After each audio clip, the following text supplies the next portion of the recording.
Hi, good morning. Welcome to the last day of the conference. We still have maybe a minute. I'll give folks in the back a chance to sit down. Last one we play the call. Yes. So welcome back. This is the day when it all comes together. So we'll have the presentation of the syndicates this morning. But before we get to that, I wanted to introduce the NATO Stability Policing Center of Excellence Chief of Staff. You know him already, Marty Hrasov, who will be taking us through a presentation on SP awareness in cooperation with SAXION University of Applied Sciences. So, Mark, over to you. Thank you.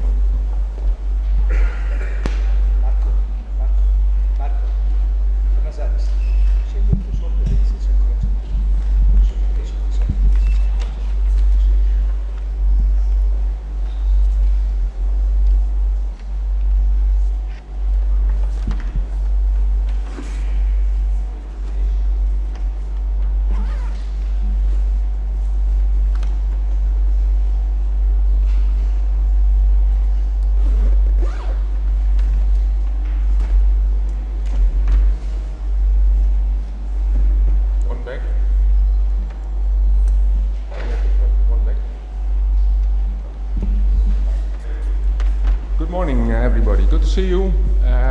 Welcome, the last day. We start with something out of the program because at our center, Stability Policing Center of Excellence, we realize that we have a bit of a challenge. And the challenge we can cope with ourselves, but a little bit of help is not too bad. And we work together with SAXION University of Applied Science from the Netherlands, Apeldoorn, to try to tackle this problem. And the problem is how to get attention, how to get awareness on stability policing within the NATO. So take a different approach. Together with the director, the last, let's say 7-8 years, we are preaching, let's say the Bible, stability policing being very important.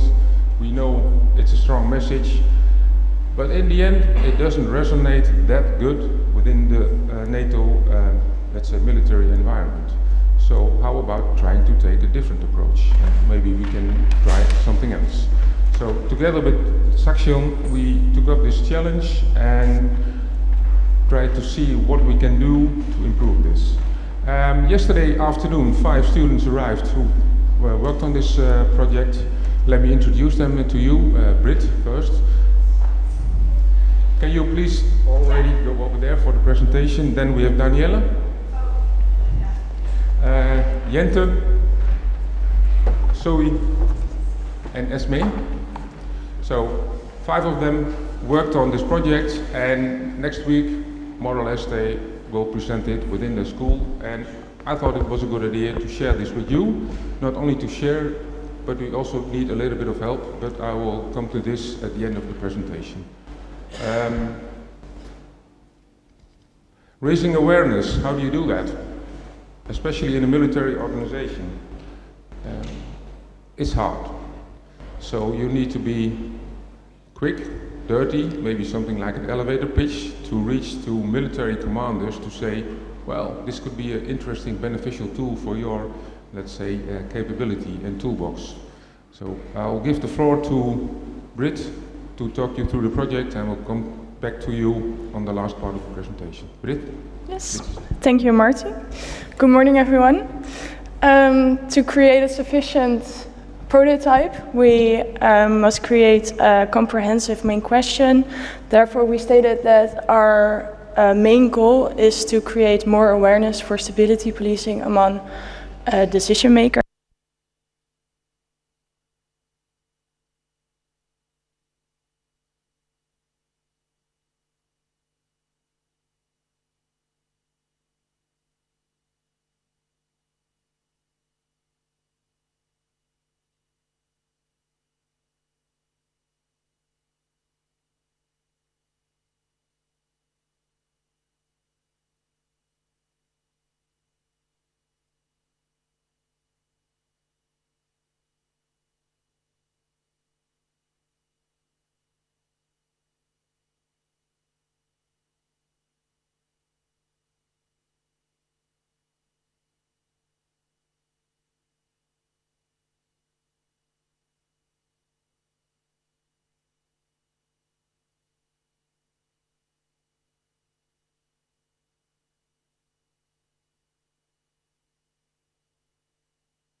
either, okay.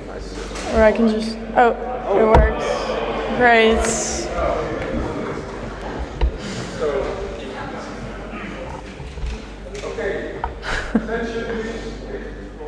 Yes, thank you. Maybe I could start again. To create... Streaming. Yes? The controller lo streaming. Okay, it's okay. So to create a sufficient prototype, we had to establish a comprehensive main question. Therefore, we stated that our prototype must focus on how we can create more awareness among decision makers about stability policing. In addition, we also wanted the prototype to be of use for trainers, military commanders, and also planners. To support this cause, we have created a flyer. You can see it on the right of the presentation. The flyer is seen as a piece of physical information that's easy for the reader to carry around. It can be delivered at meetings, conferences, so that the user and the reader has something tangible to take home. It can be given along as a kind of business card for the NATO Stability Policing Center of Excellence. It features a QR code, which leads to an online platform. The online platform is meant to be a website with click-through features that are user-friendly. Marty will tell you more about it later on, about the purpose and the future of the platform. And we've chosen for a combination between between the flyer and the website to create something tangible as well as something online for the user. The flyer creates curiosity for the reader with, for example, the question that is asked on the flyer. The QR code makes it easy for the user to go straight to the website instead of presenting a link or something else.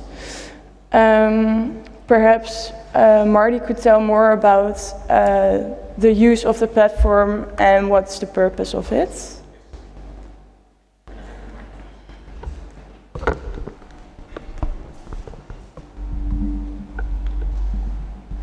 So this is a prototype, and therefore we need your help. So the first bullets, let's say you will see 5 over here, are ideas on, okay, if you are interested in stability policing, you get the flyer, you have the QR code, and you say, okay, what do I want to know, what do I want to learn about stability policing? It can be a podcast, it can be an interview, it can be a short video, or even you can ask questions, or you can have remarks on that. And the other thing is, we also invited another group of SAXION University to develop a serious game. Not a big game, but a game where you go through different levels of decision-making process.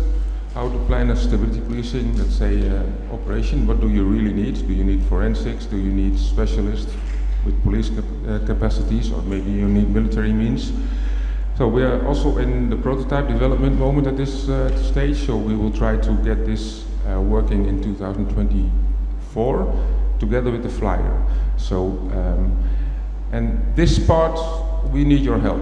What we want to do is get your ideas and your opinions.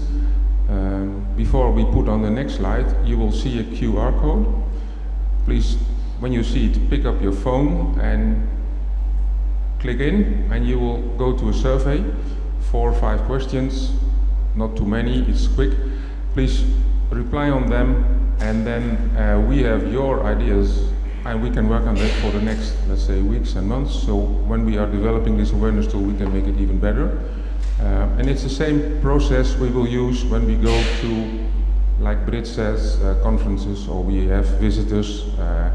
There's never enough time when we have guests in our center, so we can give them their flyer, they sit in their car or go back home by train, and they can check out our, not website, but the platform.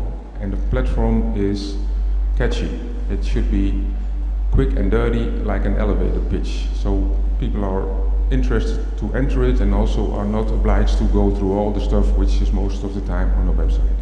Okay, so When the QR code is on the screen, please fill in the questions, and then this also finishes our presentation, because then we go into the business again from looking back on the workshops and the syndicates work. So thank you very much for your attention, and I hope you will help us. And thank you, SAXION, for being here and helping us with this this challenge. Grazie mille. Thank you.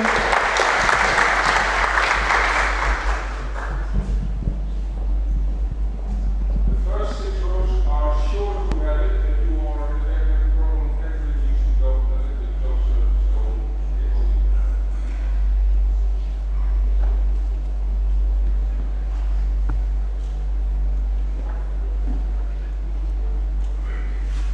All right, so we'll give you 4 or 5 minutes to access the survey and respond quickly if you can.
Maybe just 1 more minute.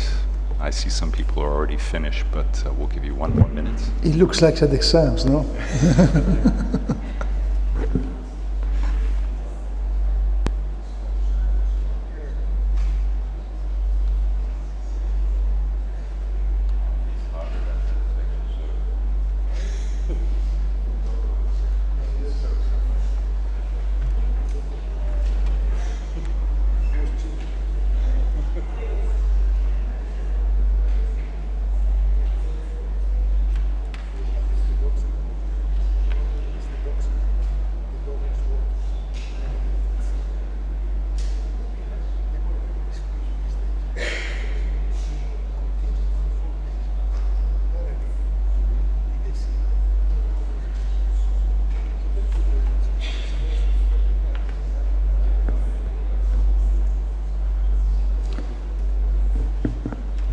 All right, please stop writing, put your pencils down, and close your examination booklets.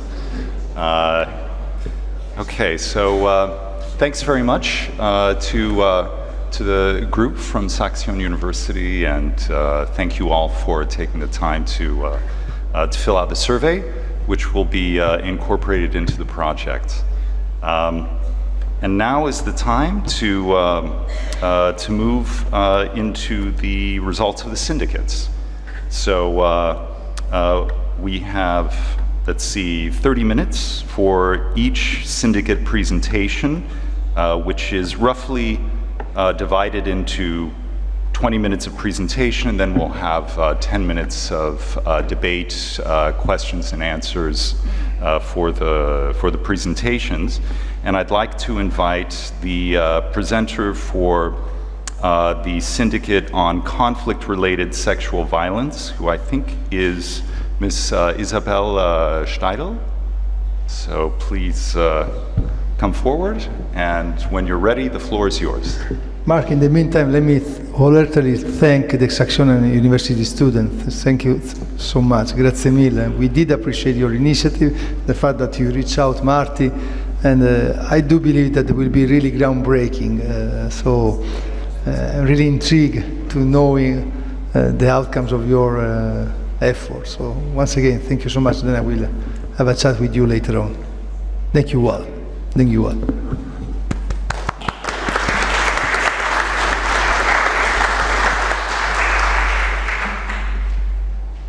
So hello from my side. I'm really glad and honored that I can present to you all the discussions that we had yesterday. Thank you so much for all the active participations and really interesting thoughts. We tried to summarize them in a very logical way, so this is why it doesn't look really appealing, but I can assure you, I hope the structure will convince every one of you. So we put the aims and scope first. We took the actual policy that is already existing on conflict-related sexual violence, and we were adding all the thoughts that were discussed and developed further, and already put them to the places where we think they would be most appealing to. So if we talk about the aim and the scope, you can read like what the policy aims to provide, but the part of the concrete and actionable, measurable tools could still be developed further, could be named explicitly. So this is why we think there should be another dimension, because in the end, at the field, there will be the soldier who will encounter the victims, and it will not be the commander. So we think this perspective should be added as well. Also, the survivor-centered approach is the key, and it should also really include a trauma perspective and a trauma treatment perspective. This is very crucial when we think of long-term consequences. There was this really nice comment we really liked, that this existing paper right now is lacking a bit of teeth. So we just want to make it more concrete, that people who read it actually really understand the purpose of it, understand why we have this aims and scope. Also, this gender-sensitive approach should be named further. So the thing is that it is still, as a comment said, that it's very under-recognized these days.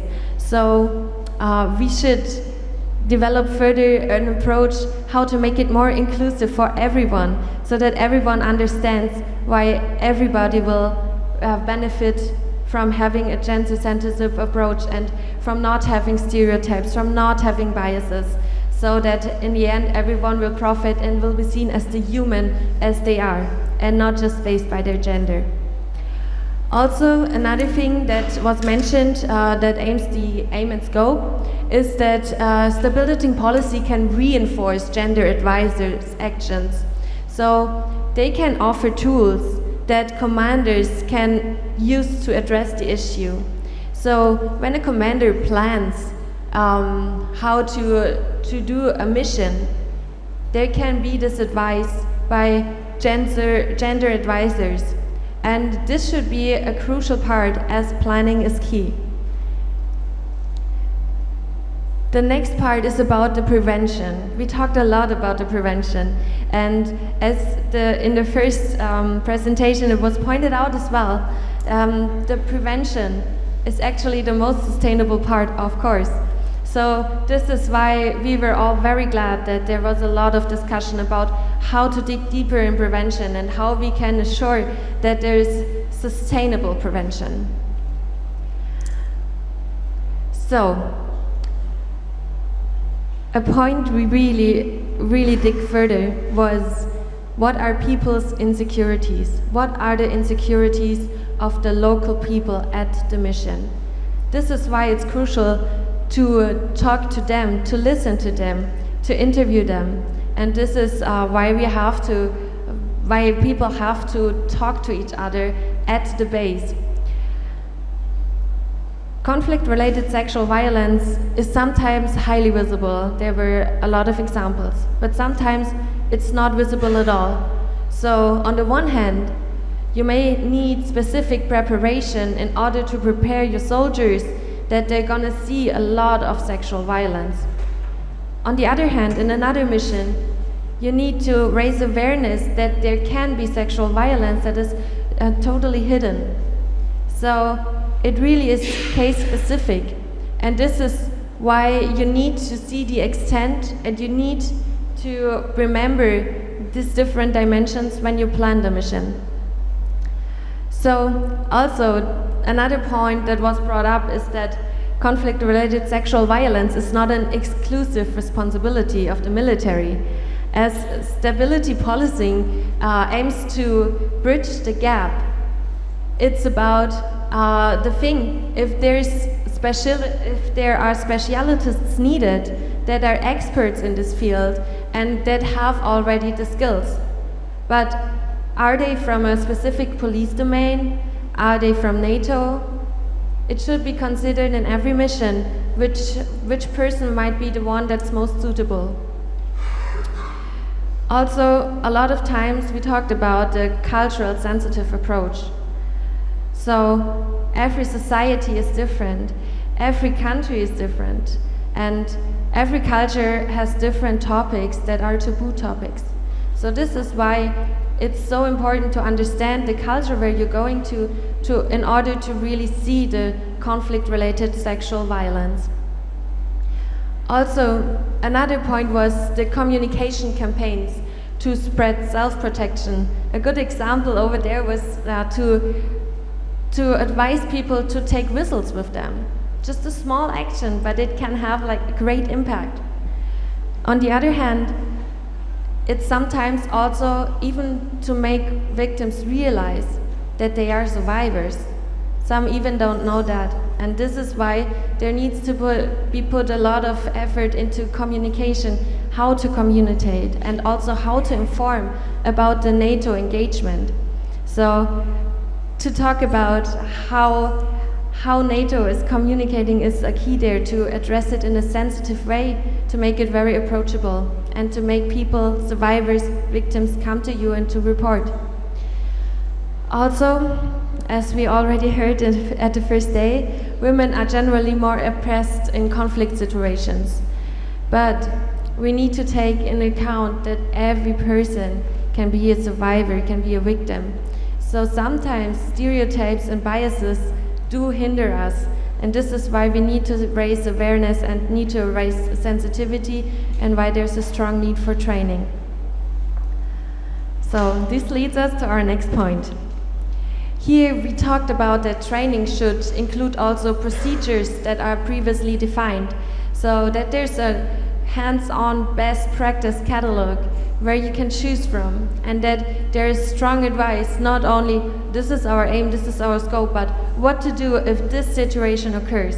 Of course, there will not be like a guideline for every specific situation, but just to provide like a general outline may be extremely helpful. Also, as we talked before, the cultural dimension is central, but it's also about the host nation experiences and knowledge. So it's about to benefit from each other. So as we have the victim-centered, survivor-centered approach, It should be about their needs, how to fit best to them, and how there can be cooperations built up within local communities as well. So there was a really nice example of a police station where they made a workshop to address this topic with all the relevant stakeholders. And they were taking NGOs, they were taking their local police forces, they were taking all the different people they found had perspectives that were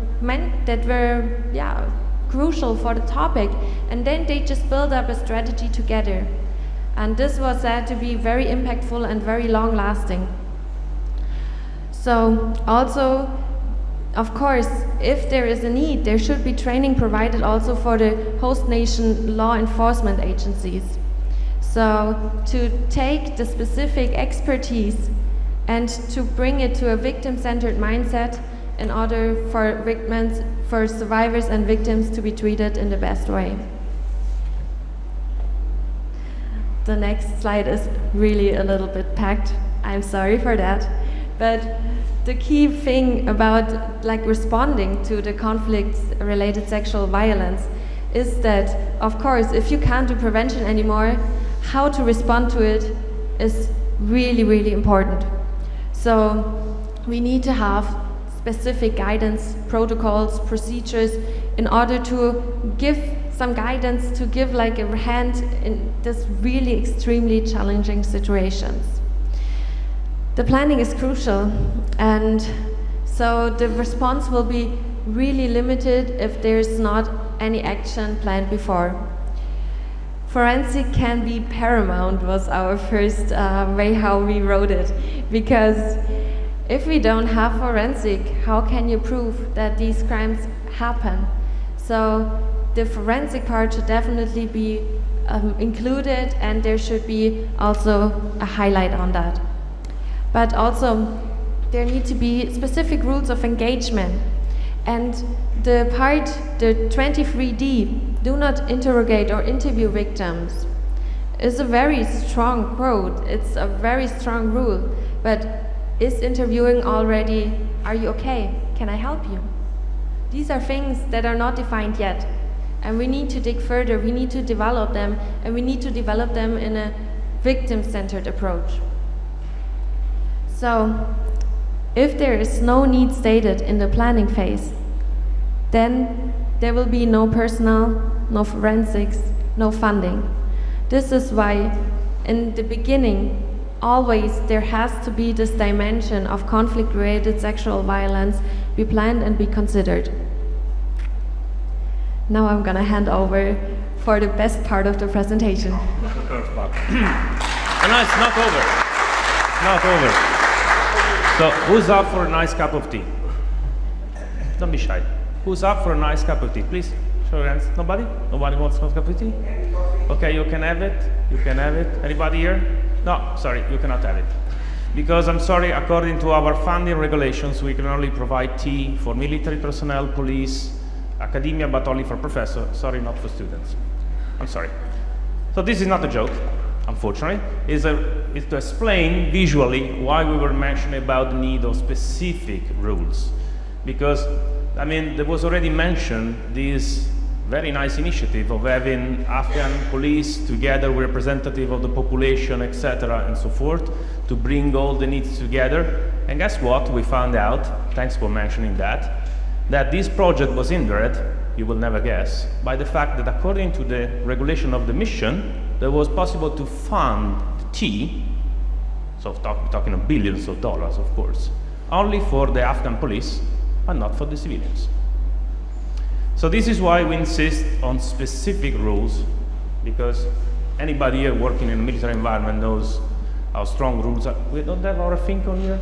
Sorry, because he might confirm that. But this is why the rules should be established in advance and clearly, otherwise the military mission will be handcuffed and will be, this is why I mentioned the things about the not interrogate. This might undermine, completely prevent, how can you have an SP executive mission doing investigations if you are prevented from interrogating a victim, which is the base of any police investigative activity. Back to our nice presenter. Thank you.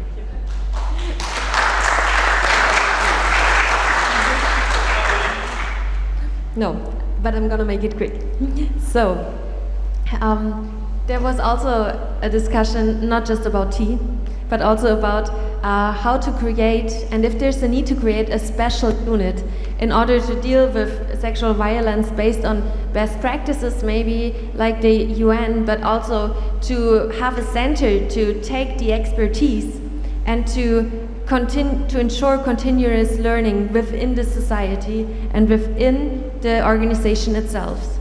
So during planning, there's this need, we already talked about, to map all the actors in the theater. So actors are specifically like for conflict-related sexual violence, and they have to be taken into consideration too. And when we talk about the medical assistance, number 25, we also need to pack it in advance to have a logistic dimension, but we need to include trauma treatment too. So there is this need to consider this short and long-term needs. Of course, you can establish a safe space like in the situation right away, but how long will the safe space be safe if you're leaving? Where's the next person where you can go, and where's the next institution someone can go and address their needs? So this is why there needs to be a very dimensional thinking, and why there is the need for special expertise, sharing best practices, collecting data, and trying to improve how to deal with this really sensitive topic every day. Last but not least part, it's about the reporting. So, of course, there need to be protocols. There need to be protocols about how to treat the victims in the specific area the best way, how to detain the perpetrators, how to collect and preserve potential evidences. And from an international law perspective, it's not just a pleasure, it's a duty to report on these war crimes. So it's important that this duty is not just be done because it's a duty, but that there's always a lesson learned behind of that.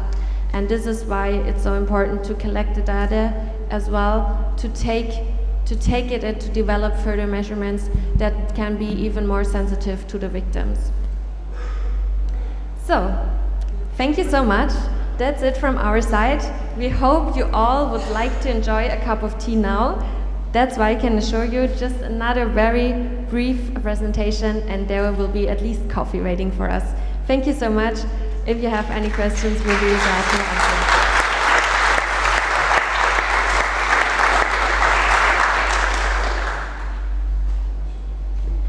All right, thank you for the excellent presentation, and also the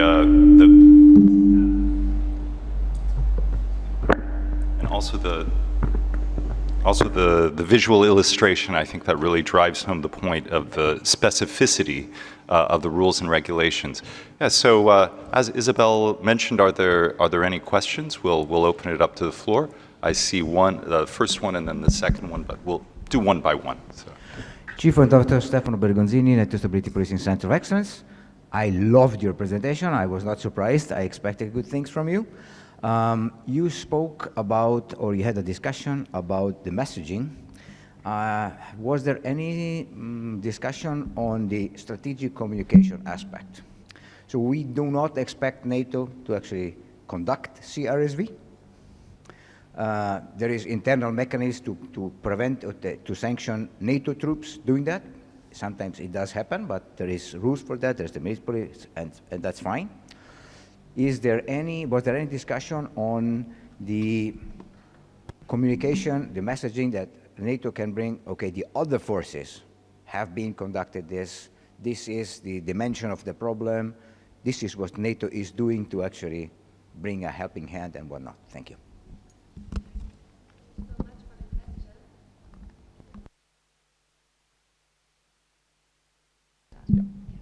So thank you so much for the question. Yes, communication is a key strategy. But when we were talking about this and discussing it, there was always this need to be specific case related. So when you map out all the actors in the theater, there's the thing, if there are already NGOs addressing like an awareness campaign to make victims, survivors realize that they are victims. Is there like something like this already happening, or is this maybe also a responsibility that needs to be taken because no one else is there? So I think it's a really crucial point. Thank you for bringing this up, because the communication strategy should always be planned before, and it needs to be really case-specific in order to act with the other local partners and with the other institutions that are there at the mission on the specific case. And it also, I think, after I heard the different discussions, it also depends on the mandate. So what are NATO's responsibilities, what is NATO allowed to do, should do, and what shouldn't be done. I think the next question was over here. So, thank you for your presentation. I was quite surprised because we are, perhaps I'm no more a policeman and now a humanitarian pure. We are in the frame of protection of population, and you immediately go to the sanction, the investigations, and that. And there is very few things on prevention. So, while most of the actors on sexual violence in theaters are just focusing to prevent things to happen and to happen again, in the spirit of protection of population, more than in the idea to punish, where you immediately go and focus on that, which could be perhaps counterproductive as far as the acceptance of the force is concerned. So what about a more prevention approach than a punishing state of mind? Thank you. Yes, I think every group agreed yesterday that prevention is key, and that there should be the strong emphasis on prevention and how prevention methods can be taken. But when NATO has a mission, there's already most of the times a very unstable situation. So this is why a lot of times conflict-related sexual violence is already happening a lot. And this is why also a lot of the discussions in the groups were about how to respond. Because when the mission is set, sometimes there is a big space for prevention, but already probably a lot of conflict-related sexual violence has already happened. So I think it's really a crucial part, and I think it's also a crucial part to act together with other institutions, NGOs, in order to see if there's an unstable country or an unstable situation, in order to put more focus on the prevention as well. Thank you so much for raising that up again. If I may, maybe we were not easy enough, but this was the first sentence. Prevention is better than responding to. We say that. But we also said, coming from experience from the field, that on the other hand, if all you do is tell women to go around with a whistle to attract attention, but you're never targeting the perpetrators, and especially because NATO is not a humanitarian organization. On the contrary, it's supposed exactly to be the one that has the strength and the mandate to do something, to respond, not only to prevent. You see what I mean? It's a different. I think there is a. I step in. I mean, sorry. If you are in the strict frame of protection of population, I think you have to make, at least as a wording, the distinction. You see what I mean? That was in the frame. So, but I understand the fact that you have to also to go in. If I may, 1 second. I mean, this event has been organized on this very purpose. So we want to advocate for a more prominent role of stability policing assets deployed for mandates which will include stability policing and the function of stability policing. So we must not turn a blind eye of such issues. This is, in fact, is written, listen to local population. So this is one of the main tasks of stability policing. Info gathering activities, talking to the population. I always say, remove the sunglasses when you meet the population. Establish a contact with them. And this is conducive to law enforcement intelligence, a project that just started at NATO quarters, and we are the main stakeholder. I mean, we are the OPR, actually, so we are the driving force. So this is really one of the recommendations that we have to draw. we must have mandates which encompass the policing function. Otherwise, it will be just the light footprint approach that we experienced in Afghanistan, and we could talk for hours. We held a conference last year on the very subject matter. So this is the point. So this is one of, merci beaucoup, Isabella. I mean, this is one of the key points. Pardon? Dankeschön. Oh, so, Dankeschön. We only have a few more minutes, so I do see, okay, Mangai, you've got the microphone now, and I saw one more question over here in the middle, so I'm we'll answering try the to- question. Okay. And basically, the thing is, prevention is all about dealing with the locals in this context. And usually the NATO, the military side of it, and then the local police side of it, and always they think about the perpetrators and trying to really apprehend them or detain them and collect information, interrogate, and all those information. But the humanitarian side is all about victim and survivors approach. That is where the prevention goes. So making a rule about or insisting the victim or survivors approach is the mode for prevention within the framework of NATO, and stability policing is the centerpiece or the bridging gap between the local police and then the military. So this can help with the humanitarian approach, and that's where the prevention lies on to deal with the problem. All right, thank you for that addition to the answer, and then there's one more question. Thank you very much. I work for NATO as International Humanitarian Affairs Officer and Gender Advisor at the same time. So I have been involved in community since the beginning of those discussions how gender got integrated into NATO. So this was a discussion that we had if stability policing had taken more role when it comes to human security. But the policy is focusing mainly on military operations. So the policy talks about combating and preventing, and there are measures of how we combat and prevent. Yes, a survivor-centered approach, we call it as people-centered approach, is essential, but it's mainly the job of humanitarian actors, not NATO, not militaries, because militaries have, at the end of the day, a political mission mandate. Humanitarians are neutral, impartial, and they are non-discriminatory. So for police, if they take more responsibility, they may have to get attached or directly contact with the victim itself. But under the mission, if we do it further interviews and interrogation, and we discuss it long time, more than 10 years, it may actually hamper the mission, the military mission itself. It may negatively affect the civilian and the survivor and the reputation of the whole mission altogether. So it could be negative from both sides because it requires subject matter expertise, right environment, right place. And when there is host nation and all other actors, NATO can support them to do the work, but not take the whole responsibility of what they can actually do better than us. I just wanted to underline this because these discussions take place and it's really great to hear different opinions, but it's important to differentiate how we take responsibilities depending on where they are deployed and if it is a combat operation, post-conflict transition process, so it very much depends on the operational mandate. All right, thank you very much for the reality check within NATO. I think, yeah, we're coming up to time. Do you have in 1 minute? Yeah. 5 seconds. Isabel, what would you think is going to stop somebody who wants to commit sexual violence?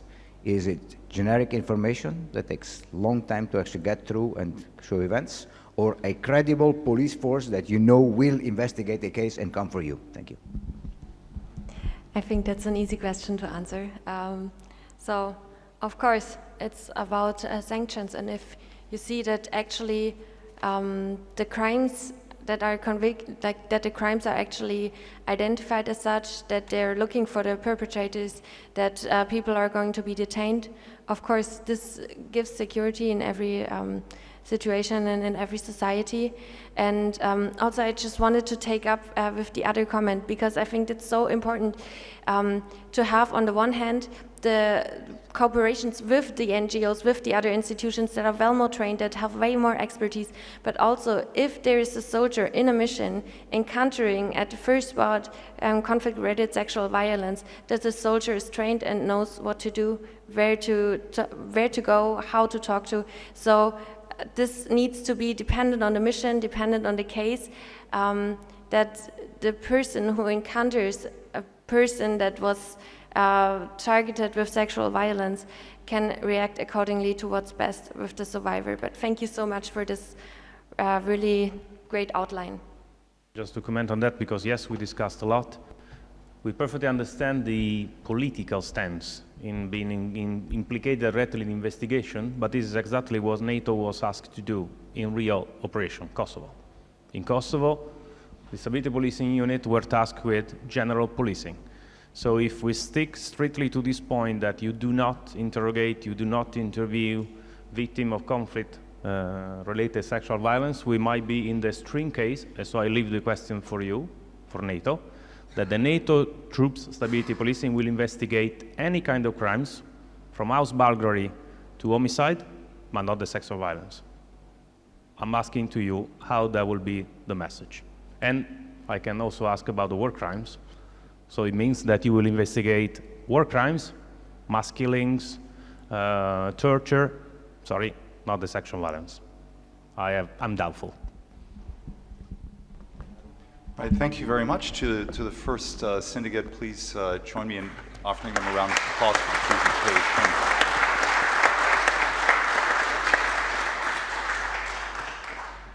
And moving right along, we are now going to welcome the second syndicate who approached the topic of protection of civilians. I'd like to invite, I think it's Virpi Levama, who will be giving the presentation. So over to you.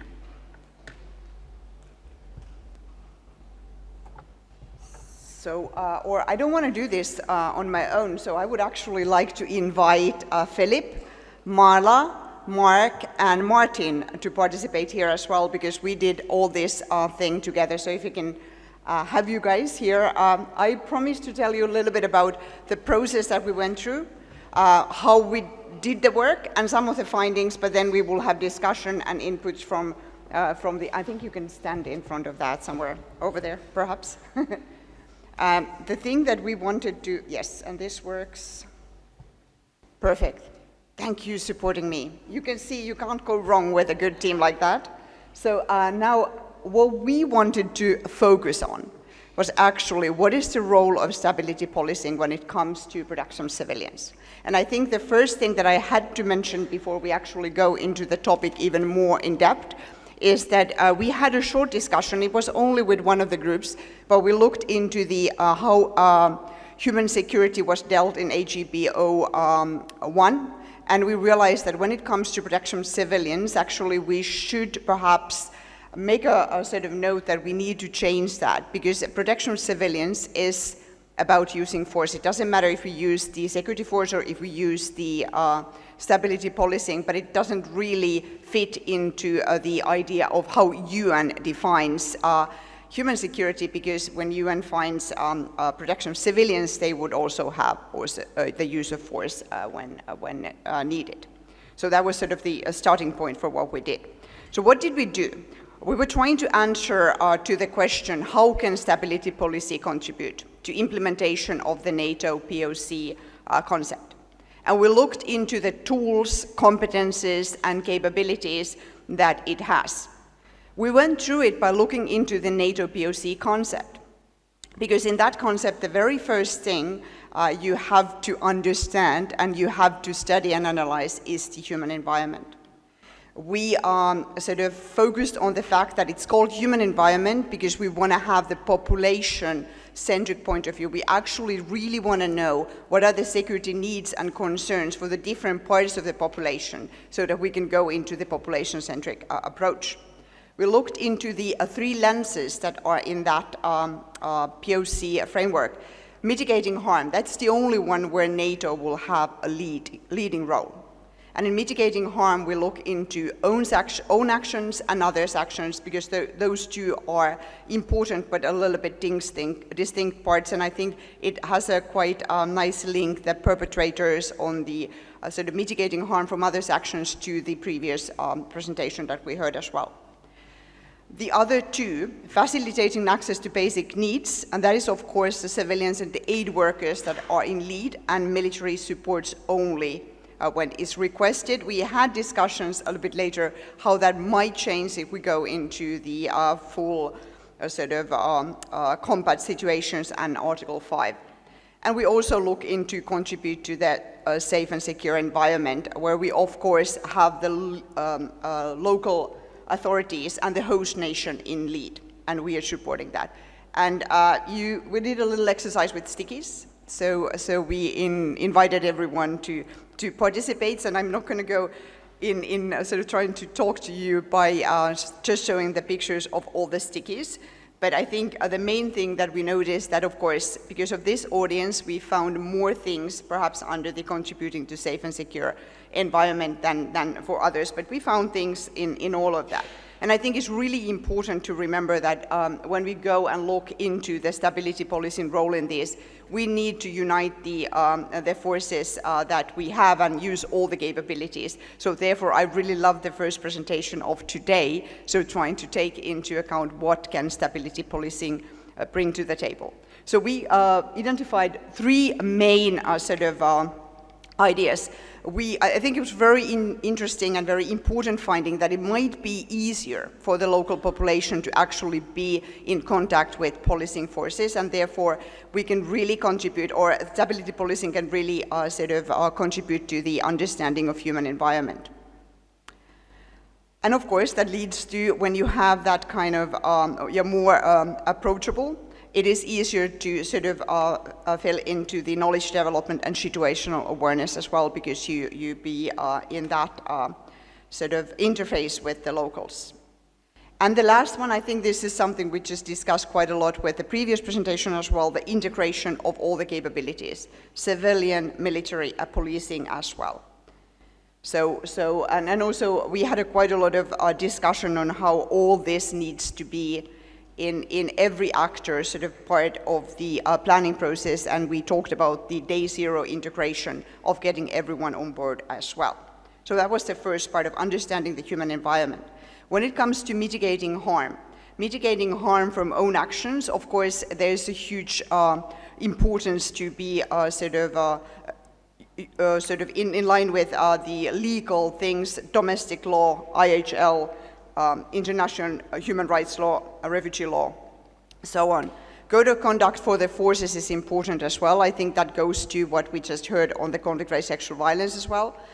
And then that we have some kind of mechanisms where we actually can collect those complaints, do reporting, investigation, and respond mechanisms as well. And we mentioned a few times the US initiative for Civilian Harm Mitigation Action Plan as one of the things that perhaps needs to be looked into more in detail later as well. But I think the really important part that has a lot of links to the previous presentation is when we mitigate harm from others' actions, where we can do a prevention, but we also can do the investigation when it comes to those crimes that has been committed against humanity. Because when we look at the POC and we look at the different scenarios where perpetrators might harm and use violence against civilians, that's very important. And the evidence collection here as well.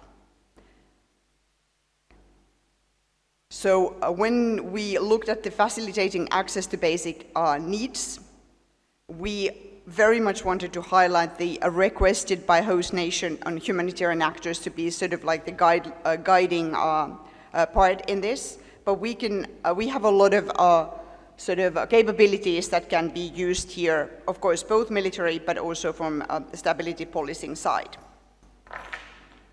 And we went into quite interesting discussion of what might happen if we go into the Article 5 situation, and took examples from Ukraine as well. Then when we looked at the contribute to safe and secure environment, we sort of identified three main parts where stability policing can play a really key and important role. We looked at the sort of vacuum between policing and military roles, and that security gap can easily be felt with stability policing. That's the reason why we are here, I guess. But there's other things as well that we put down in there. Supporting the local authorities, important task. It might be broader management or screening or protecting displaced people, so on and so on.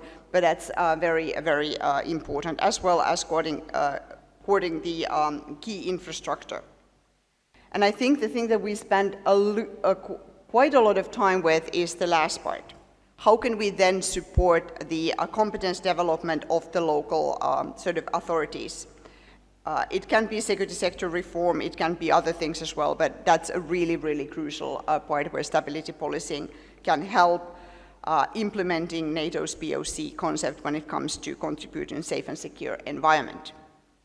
So, we went all through that, and Tom was coming into our syndicate works on and off, and he put up the sort of codes that we have for stability policing that will actually be very much in line what we were looking into at here. So I think we are in line with the findings and what you can actually put on the table also when it comes to protection of civilians. So Tom, I don't know if you want to say anything about this.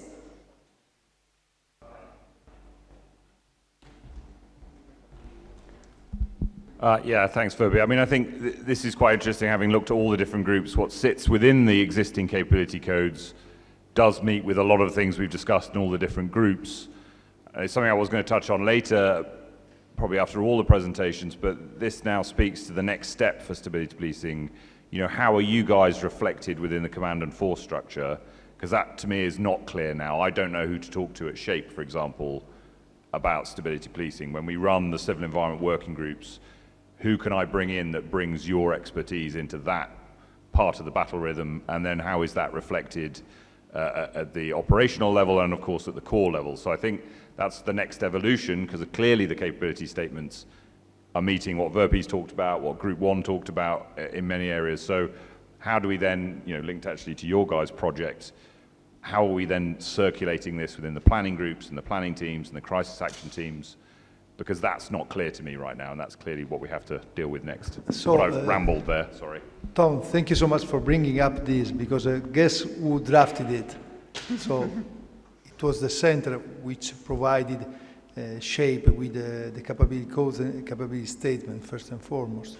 At SHAPE, in the office of the Provost Marshal, there are 3 gendarmes. The Provost Marshal himself is from the Dutch Marechaussee. Then there are 2 officers, a lieutenant colonel from the Carabinieri, and another one major, if I'm not mistaken, from the French Gendarmerie.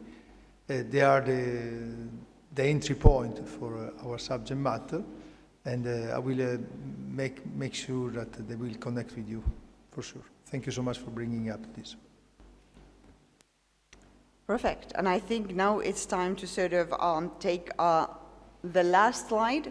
This is not very sort of, structured in that way, but I would like to invite the experts to contribute to the discussion as well while I put this one on. We try to have a little bit of discussion how all this could be taken into now non-permissive environments, and when we go into more sort of conventional war-fighting situation.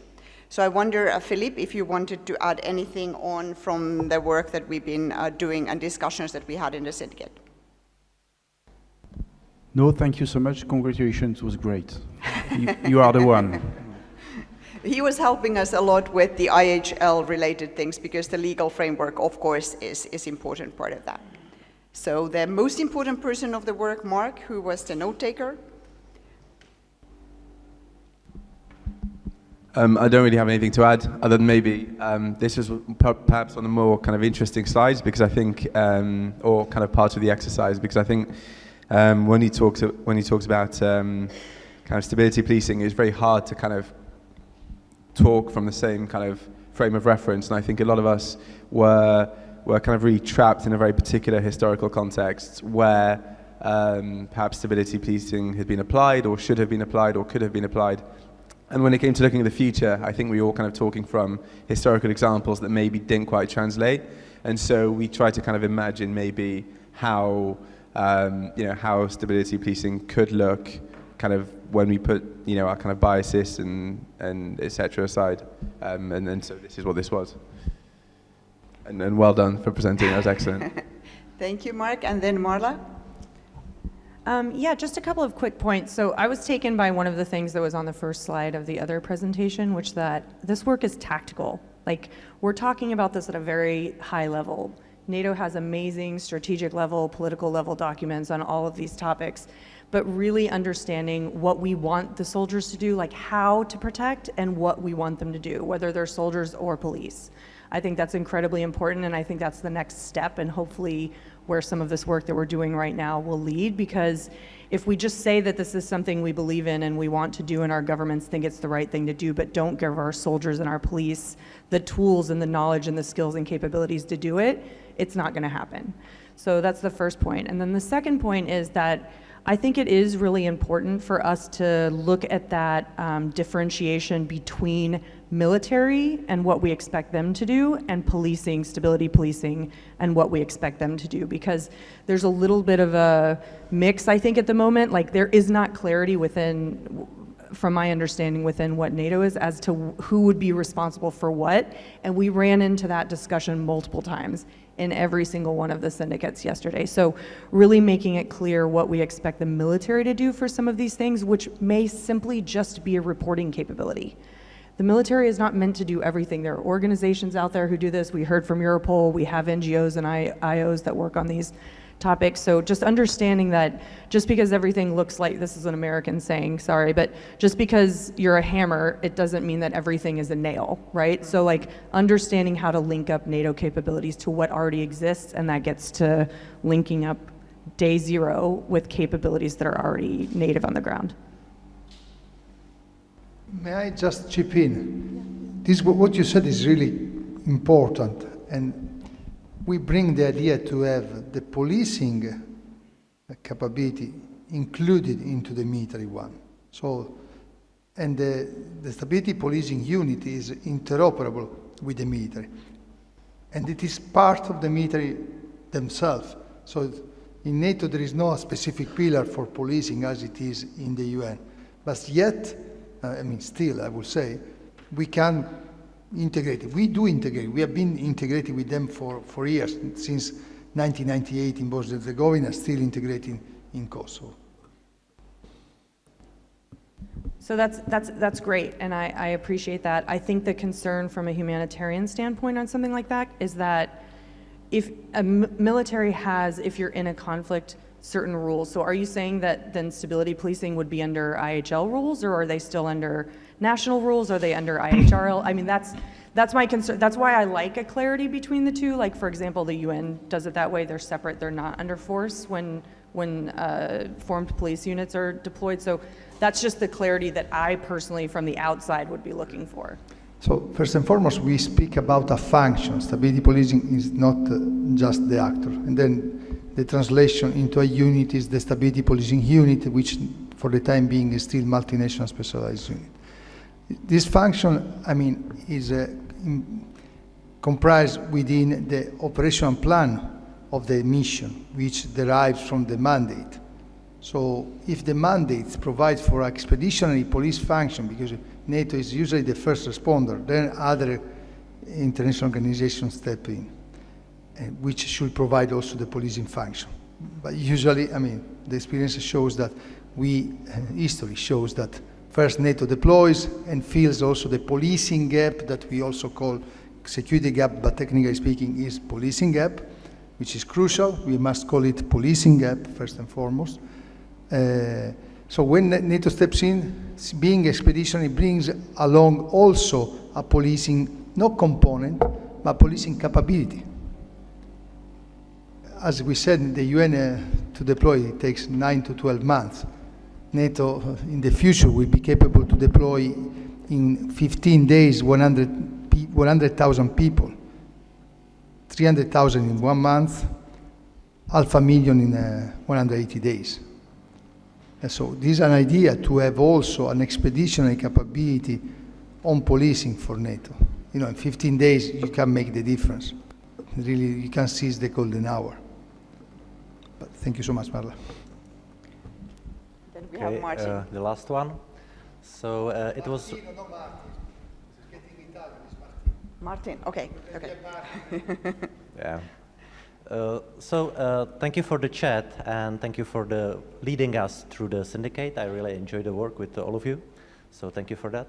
And so the only point I would like just to point out, it's like the importance of bringing the stability policing considerations really to the strategic level, because this will allow, you know, to be the operational level to be provided with the proper guidance, you know. So if you have a good guidance from the strategic one, so then you already know, you know, how to design the operation and how to generate the forces. So this, I think, this will be the crucial part for us.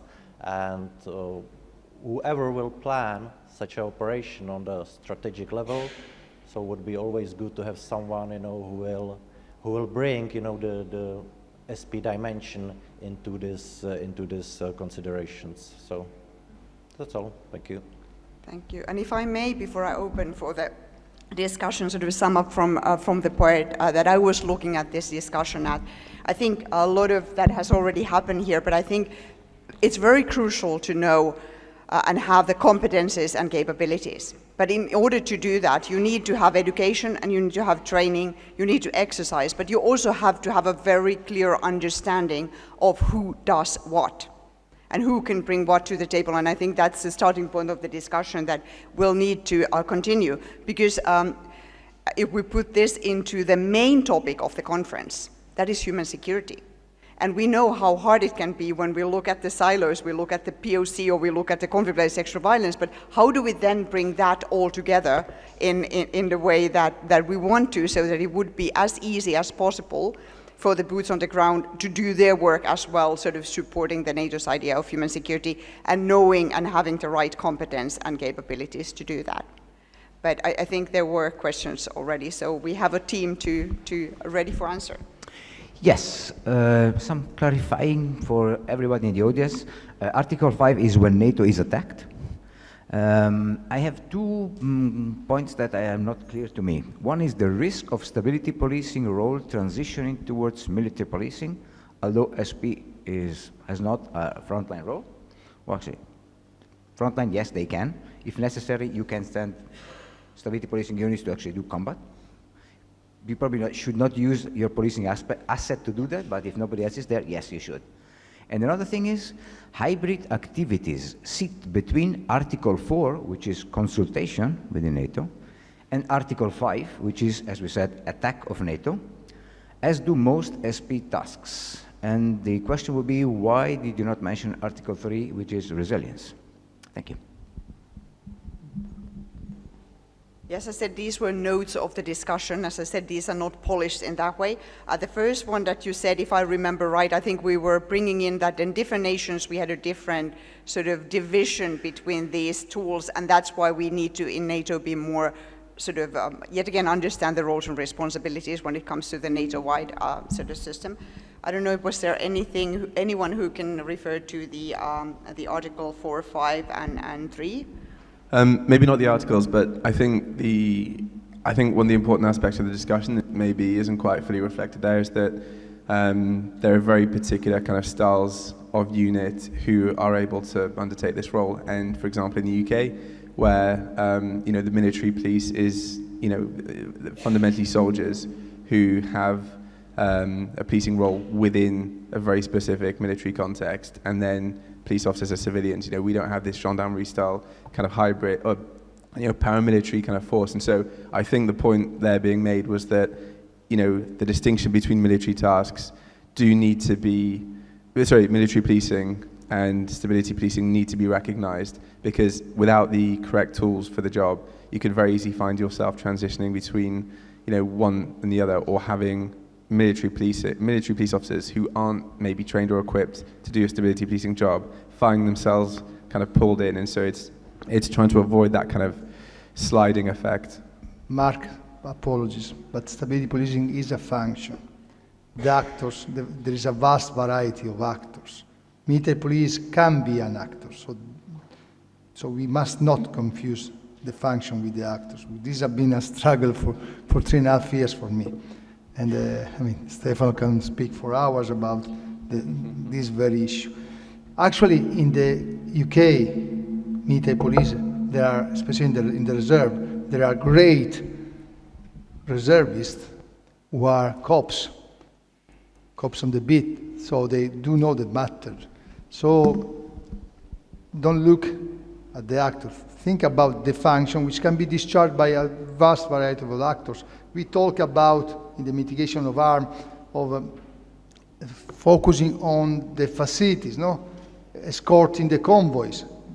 So critical site security is one of the basic stability policing tasks, which can be performed either by the gendarmes or the military police, or maybe by a company of tankers.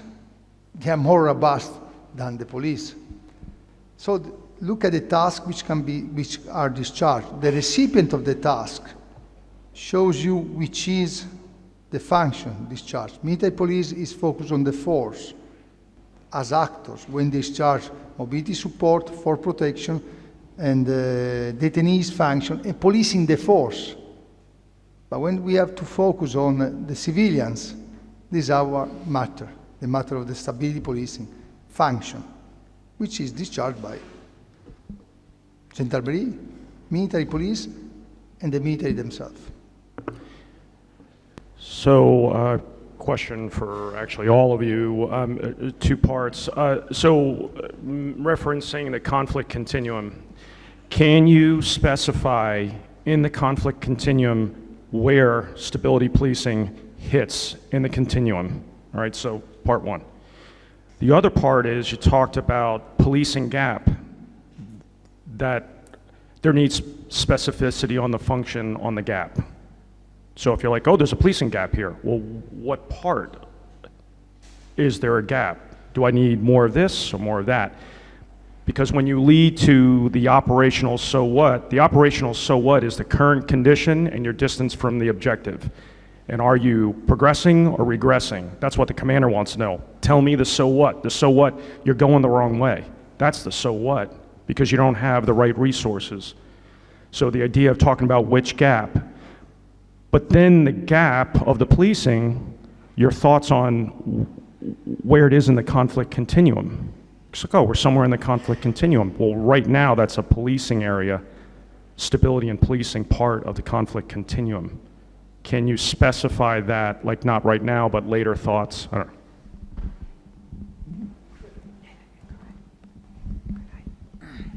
Well, that's an easy question to answer, because the whole continuum of competition, stability policing can have a role. If there is a need for policing and the host nation and no other international actor are able to intervene, then NATO can, although it is not the main task for NATO, NATO does not want to do policing, but history has shown, practical example, that NATO needs to do it. And again, NATO has not been very good very often. So it's not that the idea of stability policing is bad, it was applied very badly. Why? Because NATO is not listening to the needs of the population. So there is a role in all 3 core tasks. We can improve the capabilities of partners in the cooperative security. There is a role in Article 5, as we have seen, in deterrence and defense. And there is a role in crisis prevention and management. So stability policing is absolutely there also to be a proactive actor. We are trying to beef up the capabilities and capacities of the host nation so they can start taking care of their problems immediately, as soon as possible, better. And if it's a NATO nation, then again, you know, we have a lot of partners, some of them are very small, NATO nations, some of them are very small. Their policing capability are good if it's peacetime.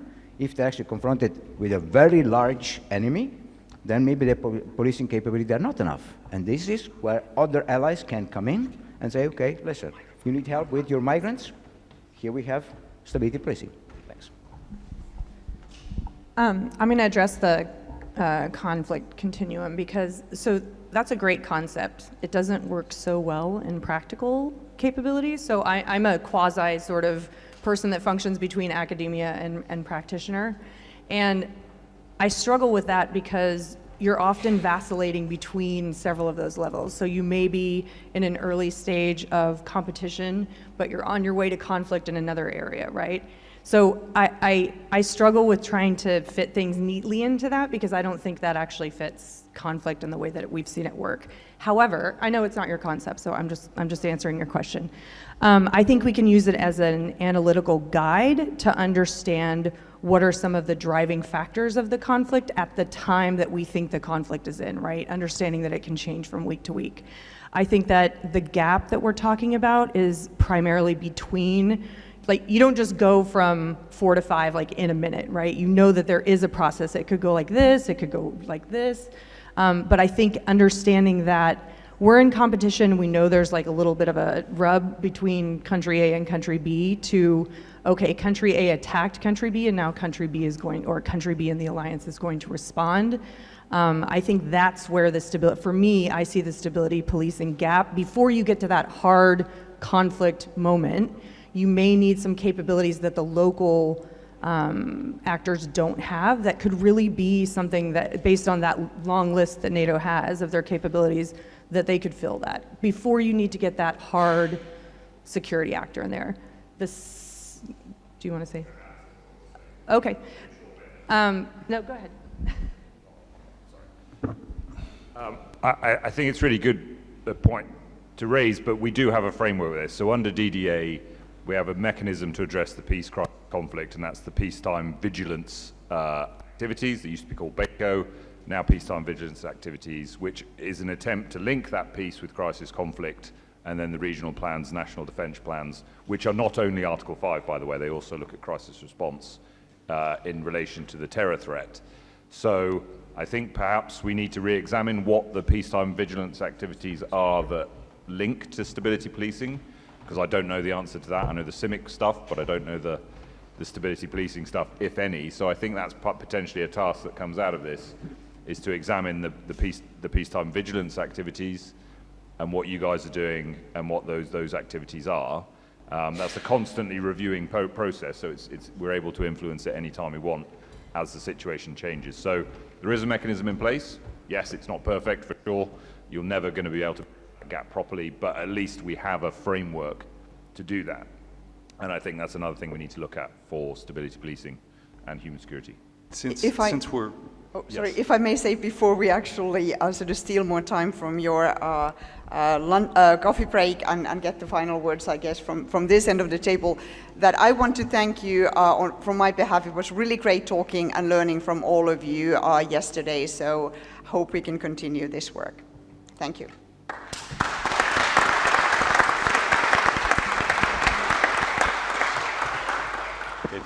Thank you very much. And just a reminder, the coffee break now is a bit shorter. It was only a 15-minute coffee break, so if you can, try to be back by 10:30, and we'll move into the next one. So thank you very much, and thank you to the syndicate. Yes.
Test.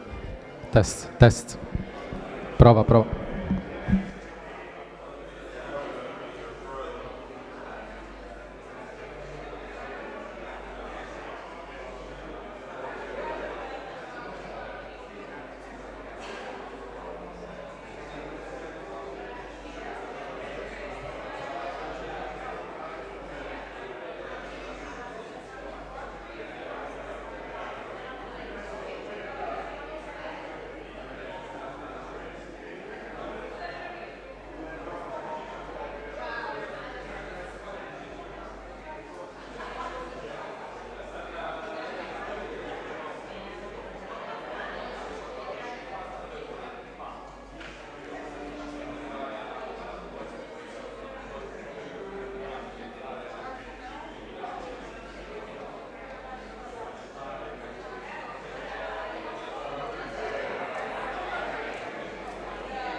Testing, testing.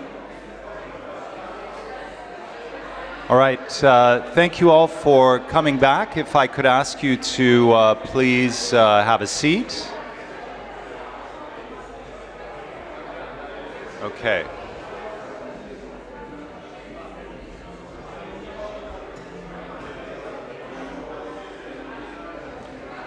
So please take your seats.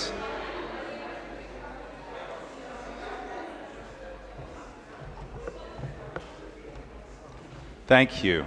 Thank you. So please take your seats and we'll get started.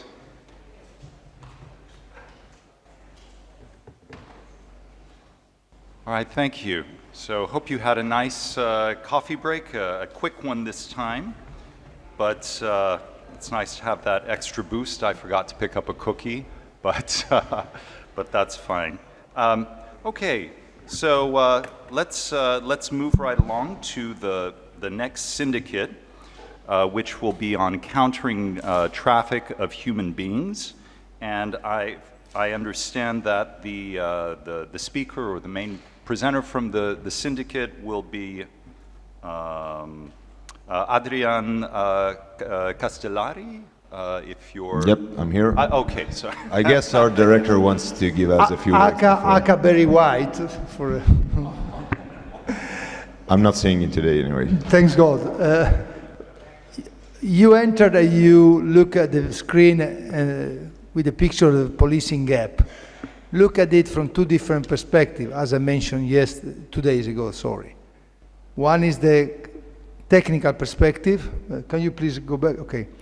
So, at the beginning, think about a tsunami. Everything has been wiped away.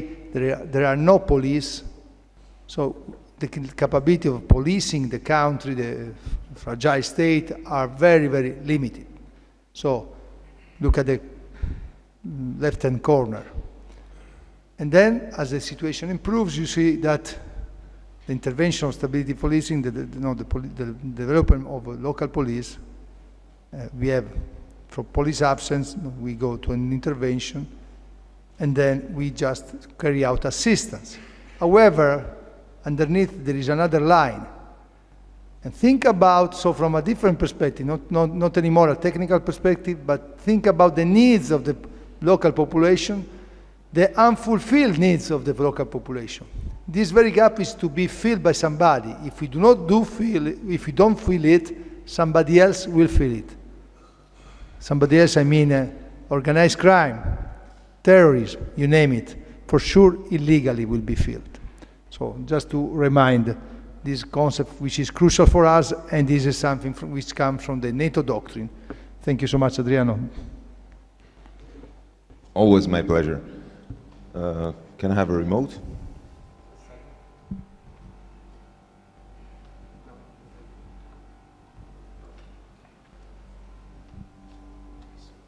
Is it working? Okay, this way around. Okay, first of all, let me thank this fantastic audience for all the insights that have been provided during our discussions. They've been quite, I would say, provoking, but what if we do not have any external views. Also with some bias, they're always useful.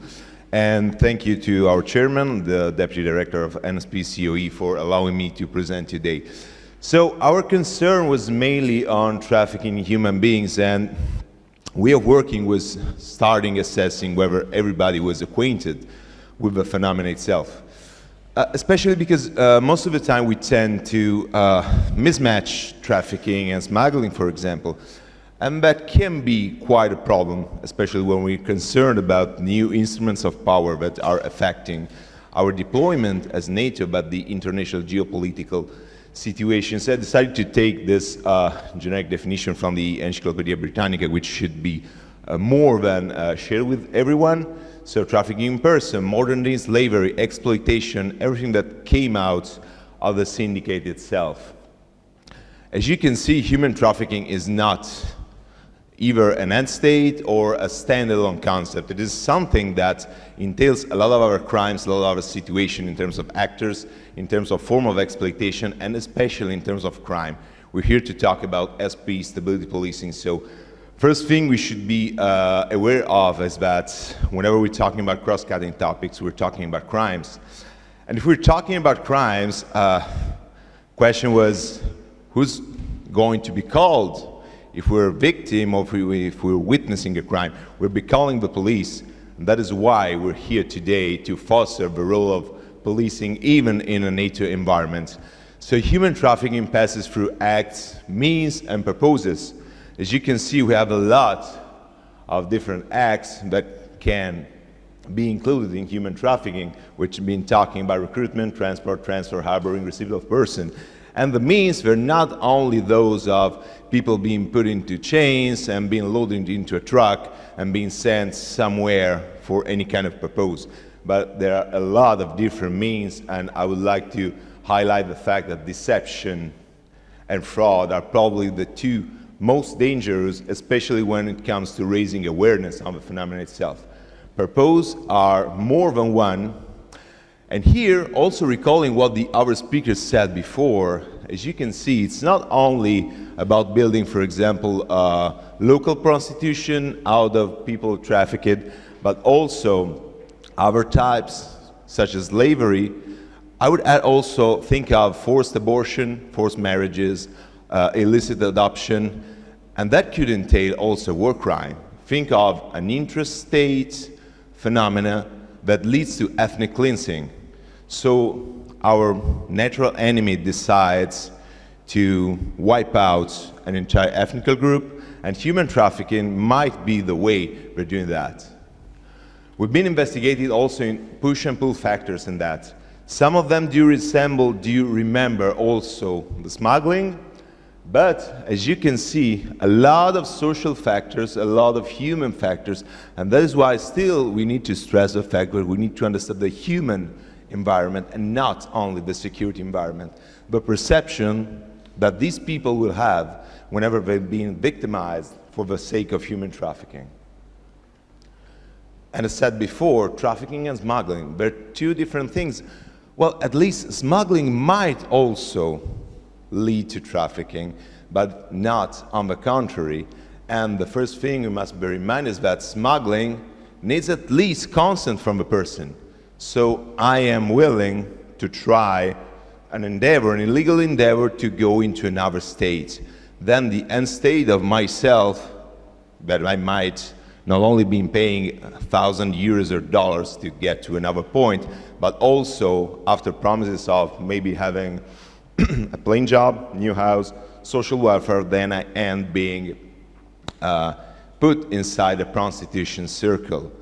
One of the participants in the syndicate highlighted, for example, the fact that it might happen that someone from a foreign country is being initially smuggled and then ends up being in a prostitution circle, but what happens is that he or she does not have awareness on what is happening, and at the same time, probably also the destination country, also the local police officers, they do not have the means to recognize that this person is being trafficked, and moreover, it might also happen that this person is being convicted for being a prostitute. And this happened. Then we started talking about causes, root causes. As you can see here, we tried to put something like collapse of the state, like forced displacement, humanitarian needs, social fragmentation. This is the point. The society is starting or has already lost its resilience, its social cohesion. As you know, a resilient society is that do possess continuity of government, continuity of security services, continuity of social services. If this is not being guaranteed anymore, trafficking becomes more and more actual. And we also try to put that on some sort of economic chart when you get supply and demand. It is true that from one side we can act from the police perspective, but from the other side we must always bear in mind the economics perspective. If the phenomenon is taking place, it's not only because, yes, we do have the evil people, the mischievous, the heinous organization, but we also have people who do acquaint with the phenomena and take advantage of that, even just because you're referring to illegal sexual services, for example, or forced labor. Then we started talking about the connections with human trafficking, saying this is not a standalone crime. As you can see, we find a lot of connections with the other cross-cutting topics, be it the exploitation of children in armed groups or in labor, so we're talking also of children in armed conflict, be it for sexual purposes, and we're talking about conflict-related sexual violence. And of course, protection of civilians is always overarching in that. Main evil actors are, of course, organized criminal groups and terrorist organizations.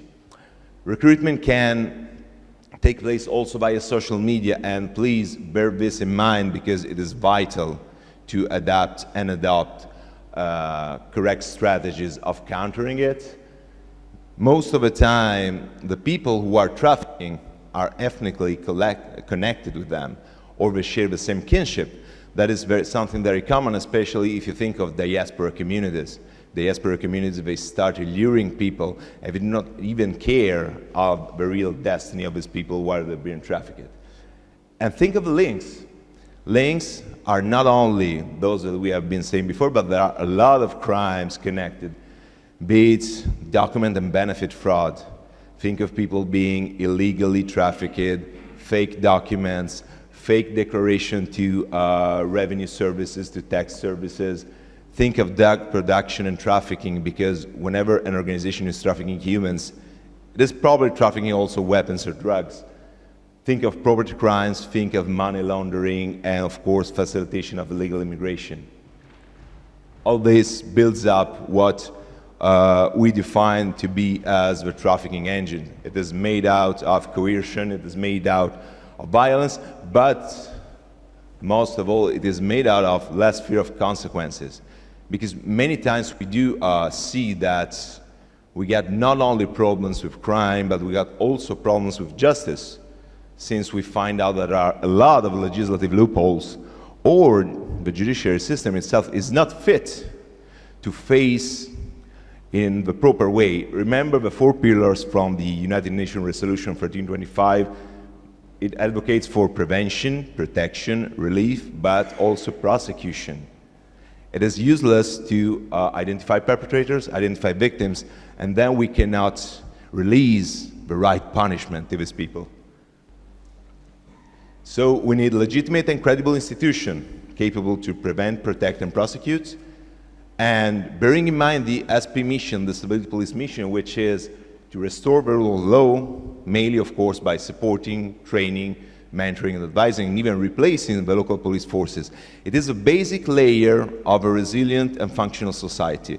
If you get out of your house and you're not even sure you'll be reaching the place where you're going to be work, you're not going out of your home. Economics is collapsing by that. So you need a point of reference all of the time, and the first layer of defense for the civilian is indeed the police. Yep. So we've been talking about prevention, and prevention is for everyone. But acting directly to fight crime it is ultimately a police job, and this is something that nobody can counter. So how do we disrupt this? We started analyzing the critical points. We need to be very critical, especially into our home countries. One of my questions was, do you think that your country is fighting actively and the most proper way or preventing the phenomenon itself? And the answer was no. Somebody highlighted that even in Western modern countries, there is a lack of proper training for police forces. Somebody else said, do we have awareness on THP? Like everyone. Because society, we're talking about the whole of society. Everybody has the real duty to know, get to know, recognize, and refer to the police forces. We found out linguistical barriers, like there's no multilingual media campaign advertising that, watch out, whenever you're coming here, you might be a victim of this or that crime. When we're talking about transnational crime, trafficking is one of them, so we need a multilingual approach. We have no safe havens in arrival areas, especially for those who do not speak the local language, and this is something very common. The labor market is global, so if a Chinese person with a different alphabet, different background, different language comes to Italy, does he or she have a point to get some reference, to get to know which might be the early warning indicators, like having someone pretending, oh, I'm taking back to your family. Do we have them? We don't. There's a lack of interagency cooperation, and this is something very relevant to NATO for the nature of NATO itself, especially taking into account, as said before, it's a defensive warfighting alliance. But in 1949, when the Washington Treaty was signed, we had three instruments of power. We had the military instrument of power, we had the political, we had the economic.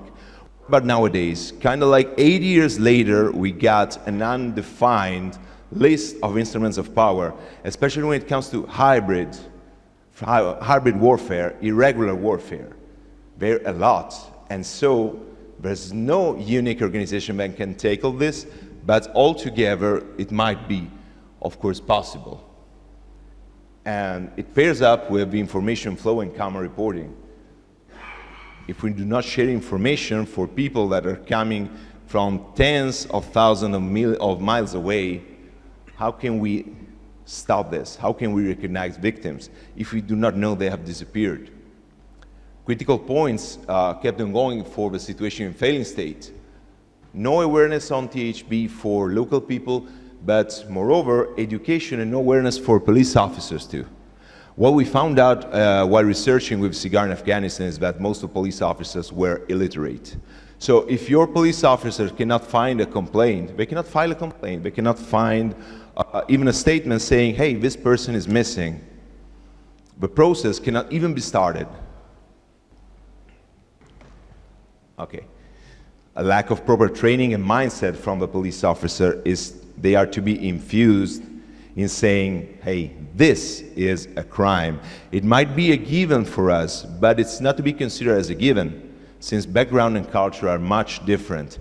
Cultural barriers, as said before, no awareness about the early warning indicators, problems, of course, with rule of law and lack of legislative tools. A clear mission mandate, we're just repeating that all the time. Also, the other groups highlighted this, but the mission mandate must state, in accordance with the host nation, that we need to carry out SP duties. Also because someone might look at us as invaders if we start reforming police or acting as police officers, if nation is not recognizing us as that. Corruption that comes from organized crime networks and terrorist organizations. The nepotism in enlisting, if you start being not only corrupted but selecting new police officers only because your uncle is the captain of a regional district, well, we're bound to fail. Information flow, still, as said before, no absolutely social media or internet monitoring, or maybe scarce. But nowadays, social media are the place where deception, as someone said, the trafficking catfish might take place. So we try to file some actions, very generic, to be taken, then we'll see which might be the role of SP in this field. First of all, training among NATO actors. I'm just striking a point. I put the example, of course, talking about THB awareness course, but I see that here we got a department head. I see that here we got a requirement for it for NATO. Maybe it's time to start thinking of awareness courses for cross-cutting topics, because the main obstacle is if our force itself is not aware of what they should look for. A pre-deployment training, I'm recalling something also from a previous syndicate, we cannot go into a state and do not know anything about culture, about the local situation, the social situation, the judicial system. We cannot go there and risk that these barriers lead to misunderstanding that hinder all the mission itself. Education, mindset, and training of police officers. This is mandatory. Population awareness and education. And I will tell you, this can be carried out also via community policing. Community policing, in our idea, is also just patrolling around, stopping by the shop, and start talking, removing the sunglasses, looking in the eyes, and saying, what is going on here? Or just getting half an hour to speak into the local school, speaking to kids, trying to assess the real problems of a society. Functional information sharing and interagency cooperation, what is about to be conducted between NATO and Europol is surely one of the first steps to be taken. Acting through the whole of government while always respecting local authorities. We're not there to impose, we're there to help, and that is something that must be always be very clear, countering, of course, corruption and nepotism at all levels. So our conclusions for what concerns stability policing is that trafficking human beings is a crime. So who's going to be called to fight against crime? It's police forces. If the people in the host nation is calling for help, but local police is not able or is not fully capable to deal with that, SP can be the answer. I stress this concept. It can be the answer. It's not a magical key. SP is not that function that solves all the problem, but it can be part of a solution. That is why we're always advocating for the Open Club. In my personal idea, it could be the SP backed up, for example, by civil affairs officer adequately trained, backed up by psychologists to deal with trauma. That is something that leads us not only to understanding the phenomenon, but to getting the favor of the population. If we get the favor of the population, we can manage the narrative of a mission. If we manage the narrative of a mission, we're countering also disinformation. As you can see, everything is intertwined. And for us, so going to the tactical level, community policing and surveillance. Teach how to report and how to share information. Conduct law enforcement intelligence. Law enforcement, even just by patrolling, by the first sensor on the territory, we get the first glance information that then will be analyzed by J2, by intelligence cells and whatever, but you need the first glance from the spot when the fact is happening. Dedicated investigation, yes, this is a further step. We need first to establish the community policing. We need first to establish the education of police officers. Border control, of course, this is clear, and in border control we also include prevention of bribery of border security guards. Building integrity doesn't need any comment anymore. And cyber patrolling. We always tend to say that there should be a police domain across land, sea, air, cyberspace, and whatever. These are good points. Let's start from something. Let's start from cyber patrolling. Moreover, when we're talking about the whole of government, we should be thinking of helping also and advising the high-level official, both at the Ministry of Interior, for dedicated policies. We're looking for policies inside NATO. Also, the host nation should have dedicated policies. And same goes for the Ministry of Justice. Let's investigate these legislative loopholes. Let's try to help in building up some current, actual, and adaptive legislative response. Good. Hope you haven't get too bored. That's all from my side. I'm waiting for your questions.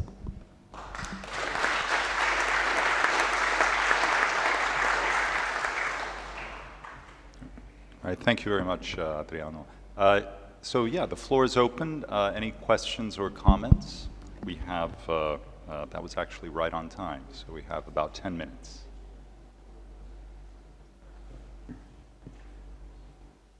Question over here, yes? Thank you. Major, thank you very much for the presentation, the opportunity to go ahead and participate in the group ESA. Mark Murphy with the U.S. Army Peacekeeping and Stability Operations Institute. One point that you hit on, which I'm glad that you raised, that I was going to bring up post-discussion, is the role of law enforcement intelligence in dealing with this issue. One thing that we need to recognize is that law enforcement intelligence is not military intelligence. Military intelligence is not law enforcement intelligence. While there may be some bleed over, they're going to be looking at different aspects of the intelligence process and also different aspects of the function and how that's applied in dealing with the threat, both whether it's from a military threat or from organized crime or terrorist or whatever it might be. So that's number one. Number two is, in a conversation that I had with one of our Carabinieri colleagues earlier this morning, the other piece that was not mentioned here is follow the money. We kind of honed in on this back in the 2008, 2009, 2010 timeframe in Afghanistan, and I think we're kind of losing the bubble on that to a certain extent. The things that we did with respect to counter-threat finance, following the money, involving how you identify the sources of income, funding, track that. Again, it's just as we discussed, it goes much wider than you realize outside of an operational area. So that's another key piece that we need to make sure that we incorporate as part of this process and consider. The final thing I would mention is going back to a comment that Colonel De Magistris said earlier today, is how do we get stability policing kind of more included in the overall process from a NATO perspective? A couple of different areas. One is potentially to go ahead and do a police intelligence sub-working group as part of the intelligence working group under the warfighting functions when you have a mission that's operating. The other would be to go ahead and look at under the protection working group, including, not just relegating some of the aspects of protection of civilians to the civil military operations working group, but including that as part of the protection working group. Again, it's going to be dependent on what the mission statement is or the mission has been given to the commander. So just a couple of additional things to go ahead and consider. Well, sure, for the law enforcement intelligence, I totally concur with you. It cannot be mistaken with military intelligence because it's also different the way of collecting information and the way you're using that. For the financial part, that's indeed right. If that can be done as an SP activity on the spot, it has to be, when I was talking about dedicated investigation, it is a very, very higher level. So if the state is completely failed, we need first to rebuild up the structure, the confidence of the people, and then I think it might take even a decade before they can take on their own such complex activities. Tracing down the flow of money is of course mandatory, but that applies to anything, especially when we're putting international resources into a theater of crisis. And for the last part of integrating, one thing can be the intelligence enterprise, but another thing is for sure that SP could be, along with cooperating with CIMIC units, with NGOs could be the armed wing for human security topics. Because at one time, even if there is a provision that human security does not comprehend the use of force, but if you're facing criminals and if you're police, force is your last resort. It is comprised in your very essence. So I leave this to your comments and to your thoughts. Sorry, Mark, thank you so much. Follow the money is the Falcone method. And it is something which it is somehow our daily bread, however, is an advanced level task for stability policing assets. It goes back to the mandate. the willingness of the nation sitting usually at the Security Council to issue the resolution to provide us with all toolbox available for policing. Indeed, is crucial in any kind of sophisticated investigation. It depends again on the mandate. So we look always at the kinetic part of the mission, but yet you are very right, we should focus also on the very technical steps. So these are in our toolbox. This can be discharged by, in this case, gendarmerie type forces, for sure. Something that Adriano mentioned, I would like to explain better. I spoke a lot about the law enforcement intelligence project. This is something which comes from the NATO quarters upon our proposal to develop a concept on the subject matter. Now it is also enshrined a larger initiative, which is the NATO intelligence enterprise, aimed at training NATO forces on intelligence. And for sure we will have our portion, because now we have been asked by NATO to develop this concept in coordination with other very important stakeholders on intelligence, purely military mark. So this is very, very important, because we walk them up, I would say. Something that Adriano mentioned, I would like to re-emphasize, I mentioned it 2 days ago. In the human security arena, stability policing assets are the only expeditionary assets that can be deployed very soon after a ceasefire is broken or during the campaign, so in a defense and deterrence scenario, Article 5, along with the military. We are interoperable, so we can be deployed when bombs fall, and we can discharge our duties. So we are really expeditionary. We can seize the golden hour, really, since the beginning of any kind of operation. I'm not broken record, but I would like to reiterate. Mark, we are looking forward to hosting you again here. Huh?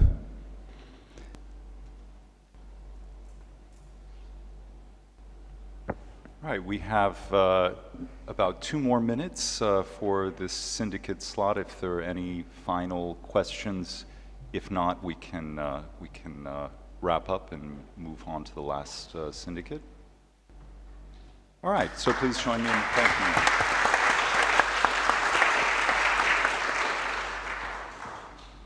All right, our final syndicate presentation will address children and armed conflict.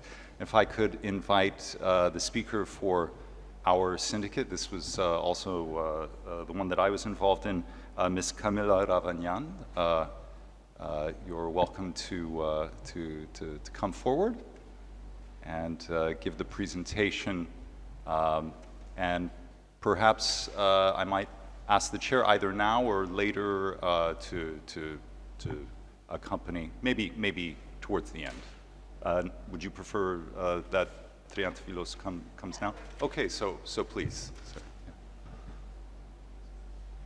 Yes, so yeah, you can see everything here. Do you need the notes? Okay. So good morning, everyone. During the sessions, amazing insights have been shared, and children and armed conflict is an issue that touches every one of us. And the role that stability policing can play here is crucial. So the results that have been shared, I'm going to present them. And first and foremost, it's essential to establish the operational context. NATO children and armed conflict policy, which has already been drafted, represent the official commitment from NATO on safeguarding children. And the syndicate groups yesterday expressed the hope that at the Vilnius summit in July, they will approve the NATO children and armed conflict policy. So first of all, the area of children and armed conflict brings out the high necessity of cooperation between NATO and reliable NGOs, civil society actors, and UN agencies. The early creation of networks of stakeholders may become crucial in case of operations. It highlights the importance of planning and creating lines of coordination. Here, there is also the need of a comprehensive approach in NSP, and as it has been already highlighted in other groups, and also the civil and military cooperation is to be welcomed here. So also connecting to the established connection with the authorities, the host nation services, and the social services is a tool for prevention on the 6 grave violations and highlights the importance of credibility and building trust. Preventing the recruitment of children, so identify early warning and the indicators has been also discussed. And there is the necessity to safeguard hospitals, schools, and other critical sites. Not only these sites, but also the routes that, for example, bring the children to school and the routes that they use for their essential activities. Here, it was highlighted also the importance of building mechanisms and procedures that are coherent with UN monitoring and reporting mechanisms, and ensuring that these mechanisms are able to interact with each other. Also the importance of an adequate preparation, so also allocating the adequate resourcing and designating scenarios based on best practices and lessons learned. Other relevant issues that came out during the discussion were equally mentioned. There was the issue of the scope of application, so the importance of the universally defined indicators, such as the age threshold that has been longly discussed. And it was also highlighted that it's important to convince the military leadership in the engagement to combat the 6 grave violations against children in situations of armed conflicts.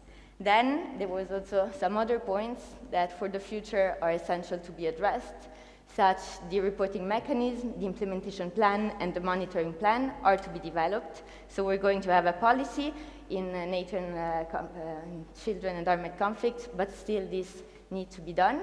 And then also another crucial domain is the cyber domain, which evolving, of course, it represents a platform where children get increasingly recruited, so it's important to address this domain. Thank you for the attention.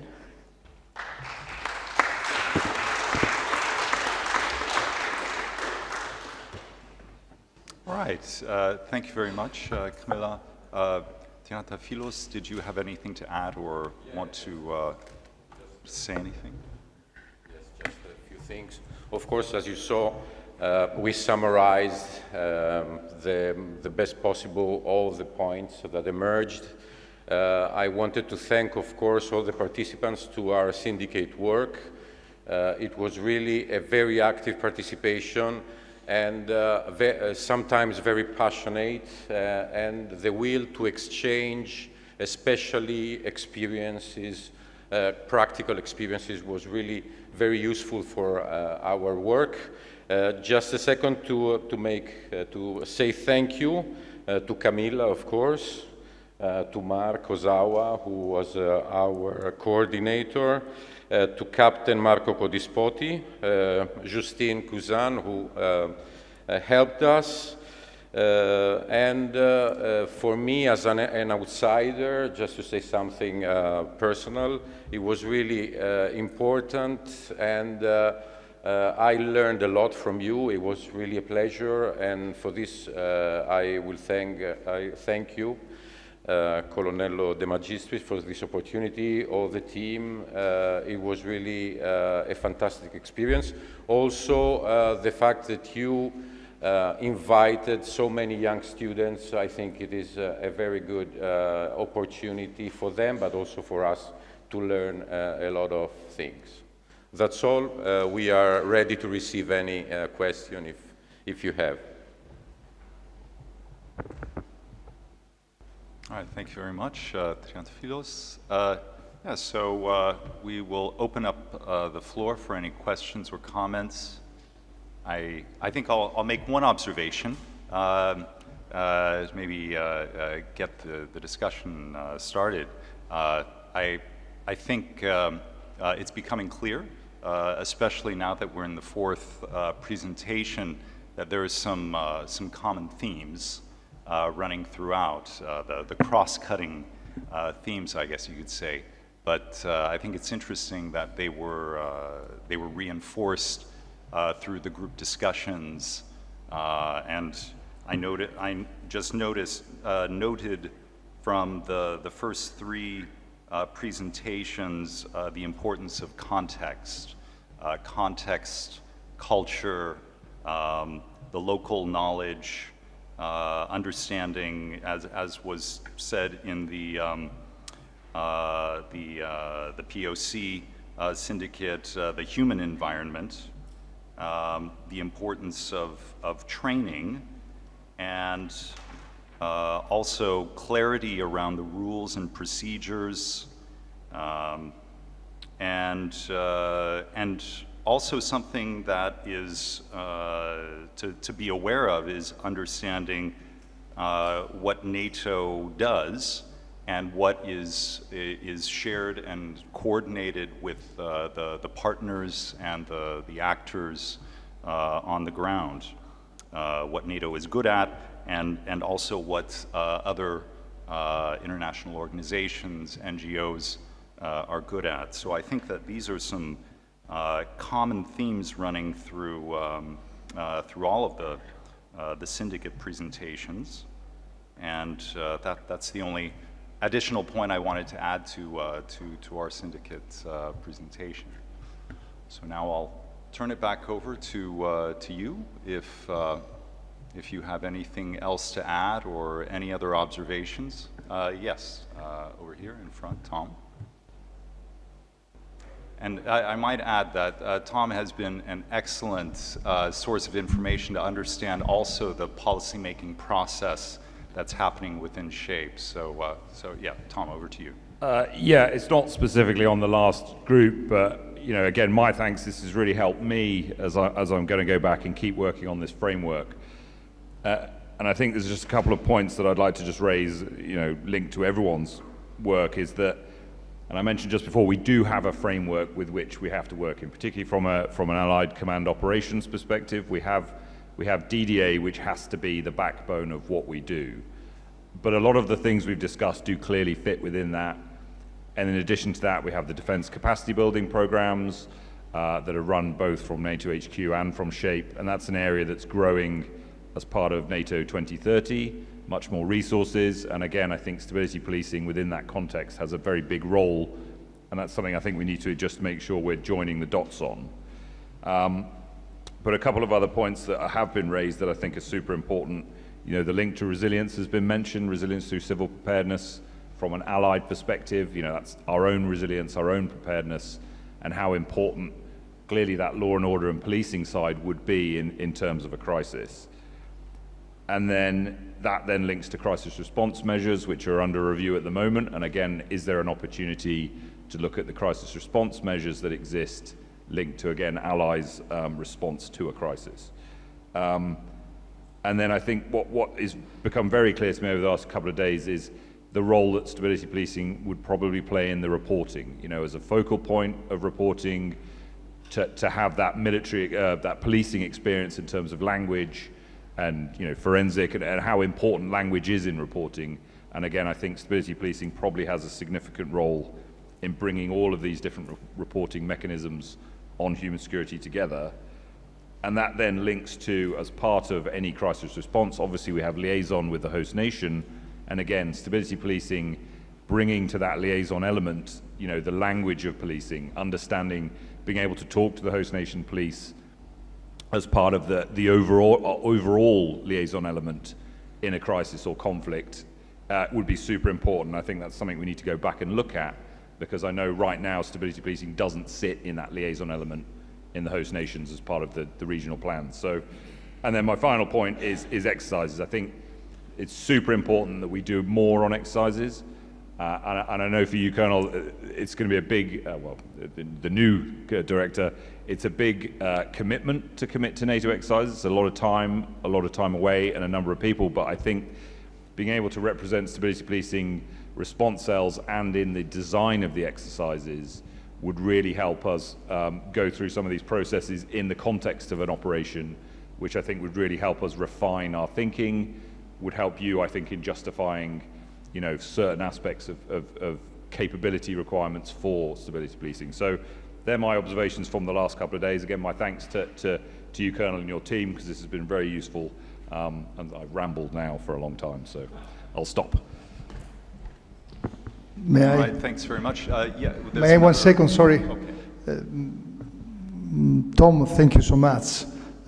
You have been very technical, so something which is more for us as practitioners, because you mentioned documents and which are very strategic and also classified the DDA, for instance. We did our best to chip in the DDA. We have been doing a lot on exercises, from just being in 2018 in the white cells. We managed to jump into the Stefan Jupiter Jackal exercise in 2020, thanks to General Deakin, the DCOS plan in Naples, who is now one of our ambassadors and also speaker at the courses. We also have some mentioned the regional plans. But I already text to somebody at SHAPE to get in touch with you who can brief you. In exercises, as I said, we are very active. Last year we had also a storyline in the Jackal, sorry. This year, unfortunately, there was some oversight, not at our level, but at somebody else's level, but we have been supporting both Jackal, which is crisis response operations, and Jupiter, which is a collective defense and deterrence. For the capability, you said, in the Jupiter Jackal in 2020, we were in the forward liaison element in the exercise. In fact, at the end of the exercise, Admiral Burke, who is the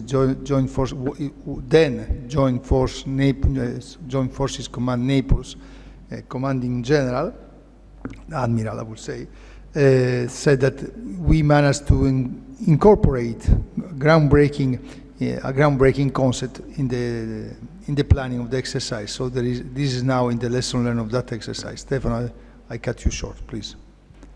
Yes, I have never investigated the crimes that you worked on.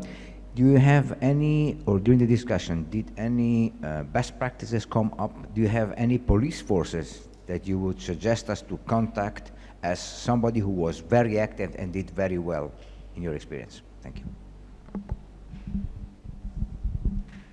You know, as you know very well, situations are very different throughout the world. There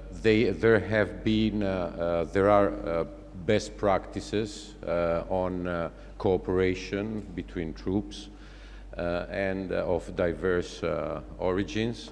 But during the last years, I have no evidence of something specific example that I can provide you.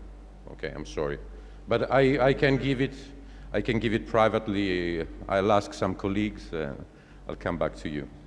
And this speaks volumes about the need to have a policing consideration in planning to prevent and counter this heinous crime. Thank you very much, Stefano. I think, Ingrid, you had a question over here in the middle. Yeah, I just wanted to pick up on this idea of context that you mentioned, and I think I liked the fact that they're thinking about like the liaison a role that SP could play in kind of linking with different actors in country, and I think like when you talk about pre-deployment training, it's of course very important to learn about context, but there's things that in a sense don't make sense until you're in the country. So like, and this has been a gap both in the UN and EU systems, that the in-mission kind of training and capacity building is lacking. So and when you're bringing together different countries and SP capacities from different countries, and that it would be interesting to see, I mean, you mentioned this, Tom, about bringing this in the planning process. So like I would think this would be an area where you could like build up for capacity building in context and the skills that you need to link with all these different actors, because they are different in every case.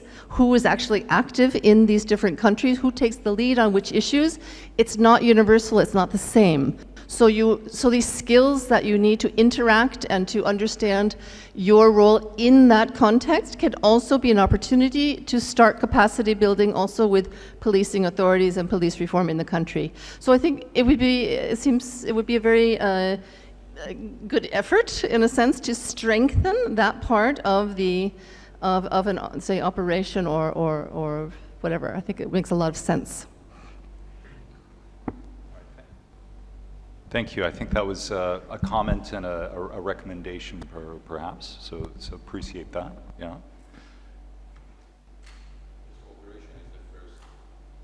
Yes. Especially in our discussions, the emphasis on cooperation with organizations and local actors was very important. Yeah. Okay, well, we have a chance to get back on schedule now, if there are no other questions. I will, oh, yes, Mangai, you had a question or a comment? Thank you so much for having me here, and I have learned quite a lot in these few days. And one of my observations here, I just wanted to make a point here. And we also discussed this during our coffee break, and it came up. We talk about cross-cutting of all these topics, right? And we also listen to all the discussions, and there are some commonalities, common issues. So there are convergence of different common points we discussed today, and how and what it means for stability policing to operationalize, translating these convergence points to making policies for operations. That's where what we are going to do, and then how we are going to do in terms of all these issues we talked about this couple of days. That's very, very important, because we stress upon the cross-cutting all the time. And so that having some common operational points that will be translating to operations, that will be quite useful as a start. And then you can be more specific to each of those topics, and even within the topics there are subtopics, subcategories to deal with.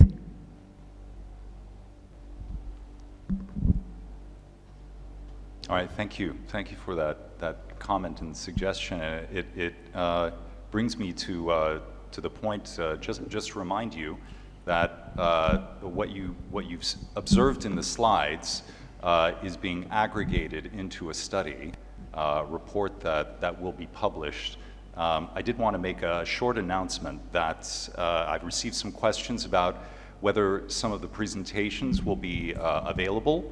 I inquired about that, and our colleague Marco informed me that the presentations from the first day, in accordance with the permission of the presenters, will be available.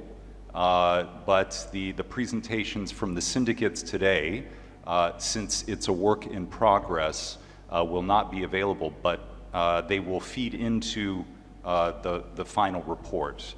So the content and the ideas will be reflected in the final report. So, and on that note, we are back on schedule. And if there, unless there are any last remarks, please join me in thanking.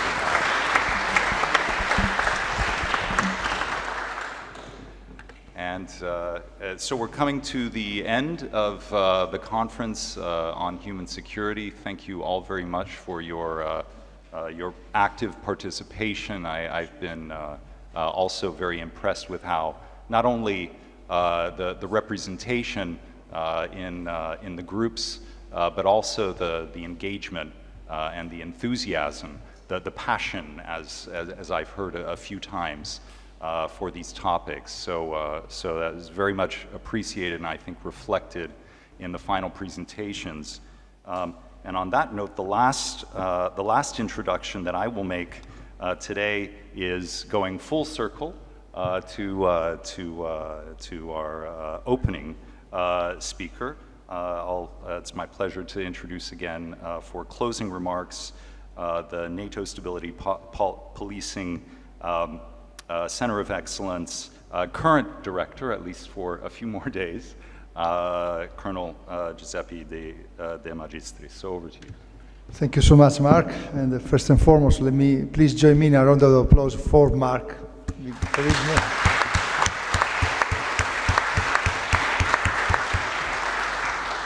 You know, we are cops, so we'll be chasing you everywhere because now you must be one of the new and upcoming ambassador of the COE. And Mark is, is the cradle of the NATO doctrine and the education because he works at the NATO Defense College. So I trust that one of the next articles of Mark will be the role of stability policing in human security. Otherwise, we will not let him go back home. And we know where you live, so. We are cops, we are good at law enforcement intelligence.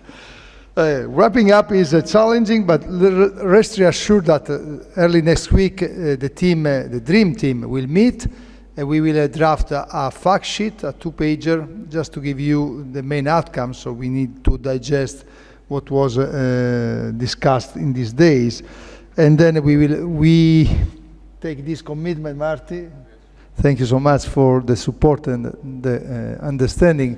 We will release, Luigi, it will be your piece of cake, the final report by the end of July so that it's relevant. You can report back to your entities also with something which is really topical, and we don't want to lose the momentum. In this vein, I mean, if we have to wrap up on everything, I would say that you touch upon an awful lot of issues and sometimes somehow also challenges. I must praise all the speakers for the working groups, but I will say each one of you, because you were very committed, and I was moved by this, because you know, it is not a given, especially when you have a conference, to have people so dynamic, so involved in the conversation. So this is really kudos to you, I will say. I'm very happy for that. Going back to each one of the topics, I took an awful lot of notes. However, to keep the story very short, I will say that you confirm our take. You confirm that law enforcement is crucial in a fragile state. Otherwise, nobody else carries out our duties, makes our job. Starting from children armed conflict is not only prevention, unfortunately. We cannot prevent because we are not there when it happens, so we must counter, we must curb these crimes. And all of them are really heinous. Think about trafficking human beings. I do like the comment from Mark from PKSOI. Yes, we must follow also the money, but then it goes back always to the nations. It goes back always to the mandate, to the legal framework. If we don't have the legal framework, we are powerless. And so we must influence the decision maker. And this is one of the main take, I think. We must influence the decision maker to the maximum extent possible. I hope that in these days we managed to explain you what we can do. But I'm always asking to my counterpart what they can do for us as well, because we can do an awful lot of stuff. You have seen also all my team how much is committed to provide you with solutions, but what can you do for us? So apart from Mark Ozawa, who is going to be one of our ambassadors by definition, don't you want to be our ambassador too? Don't you want to promote the subject matter with us? So I think that we've gone through an awful lot of ideas. It's crucial training, but it's crucial then discharging the functions.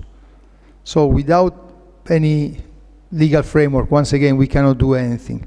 And so why don't we create, I spoke to my team and command group, Luigi, could be also your point and your endeavor. Why don't we create a network all together, similar to what we have done with stability policing, cultural property protection. We may gather also, I'm pledging myself, and there is somebody from COESPO as well here, and no one from European Gendarmerie Force, but including all the international stability policing ambit Vicenza.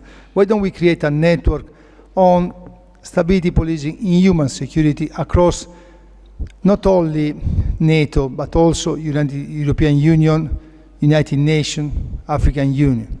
So we can create a very large community of interest, which somehow may influence the decision maker. At least we exist. We meet every quarter, maybe, every 6 months, but at least we exist. There is a there will be a distribution list, a distro where you have your email, and if you can join us when we decide to have a VTC, so be it. Otherwise, if we decide to have an event, maybe COESPU conference next year will be on human security under the United Nations aegis.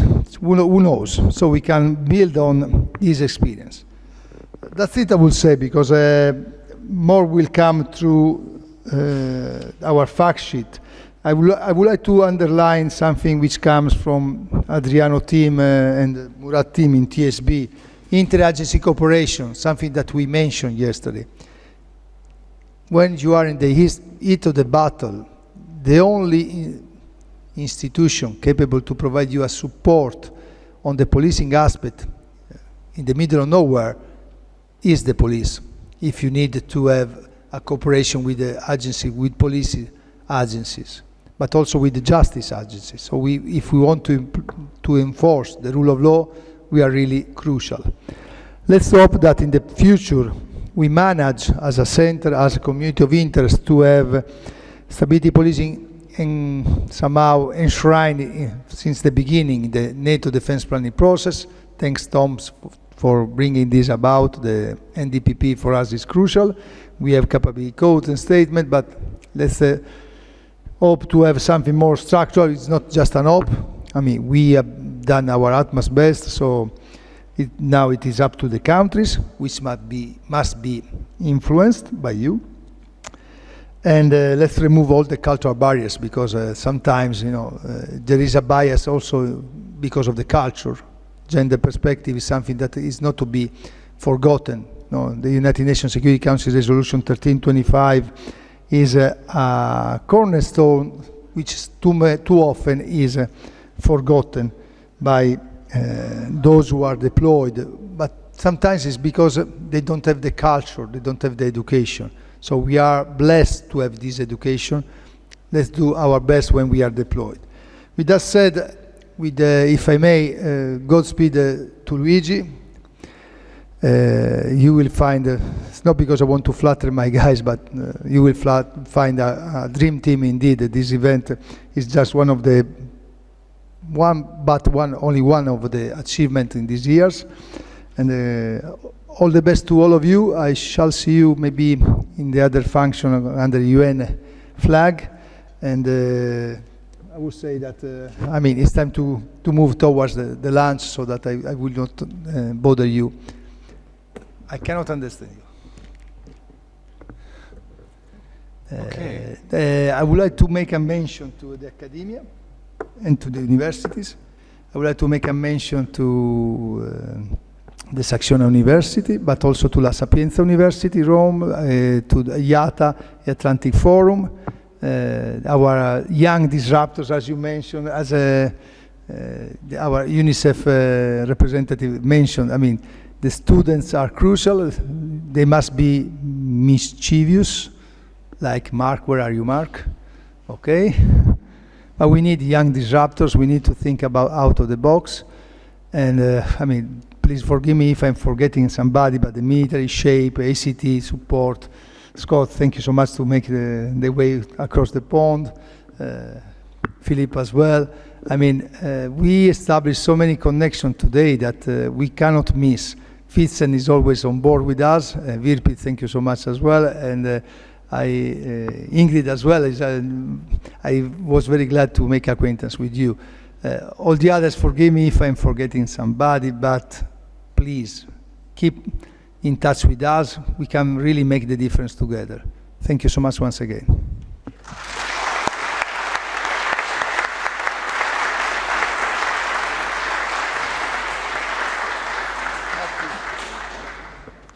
I just wanted to double check with Colonel Fornasaris Marco, who's chatting in the back. Is there anything that you wanted to announce in terms of administration or logistics before we break for lunch?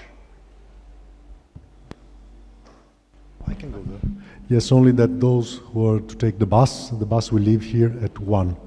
And all the remaining is the transportation plan is confirmed as is, so everybody knows about his own. Thank you. Mark, please join me here with my command group. Marty as well. We are not going to handcuff you.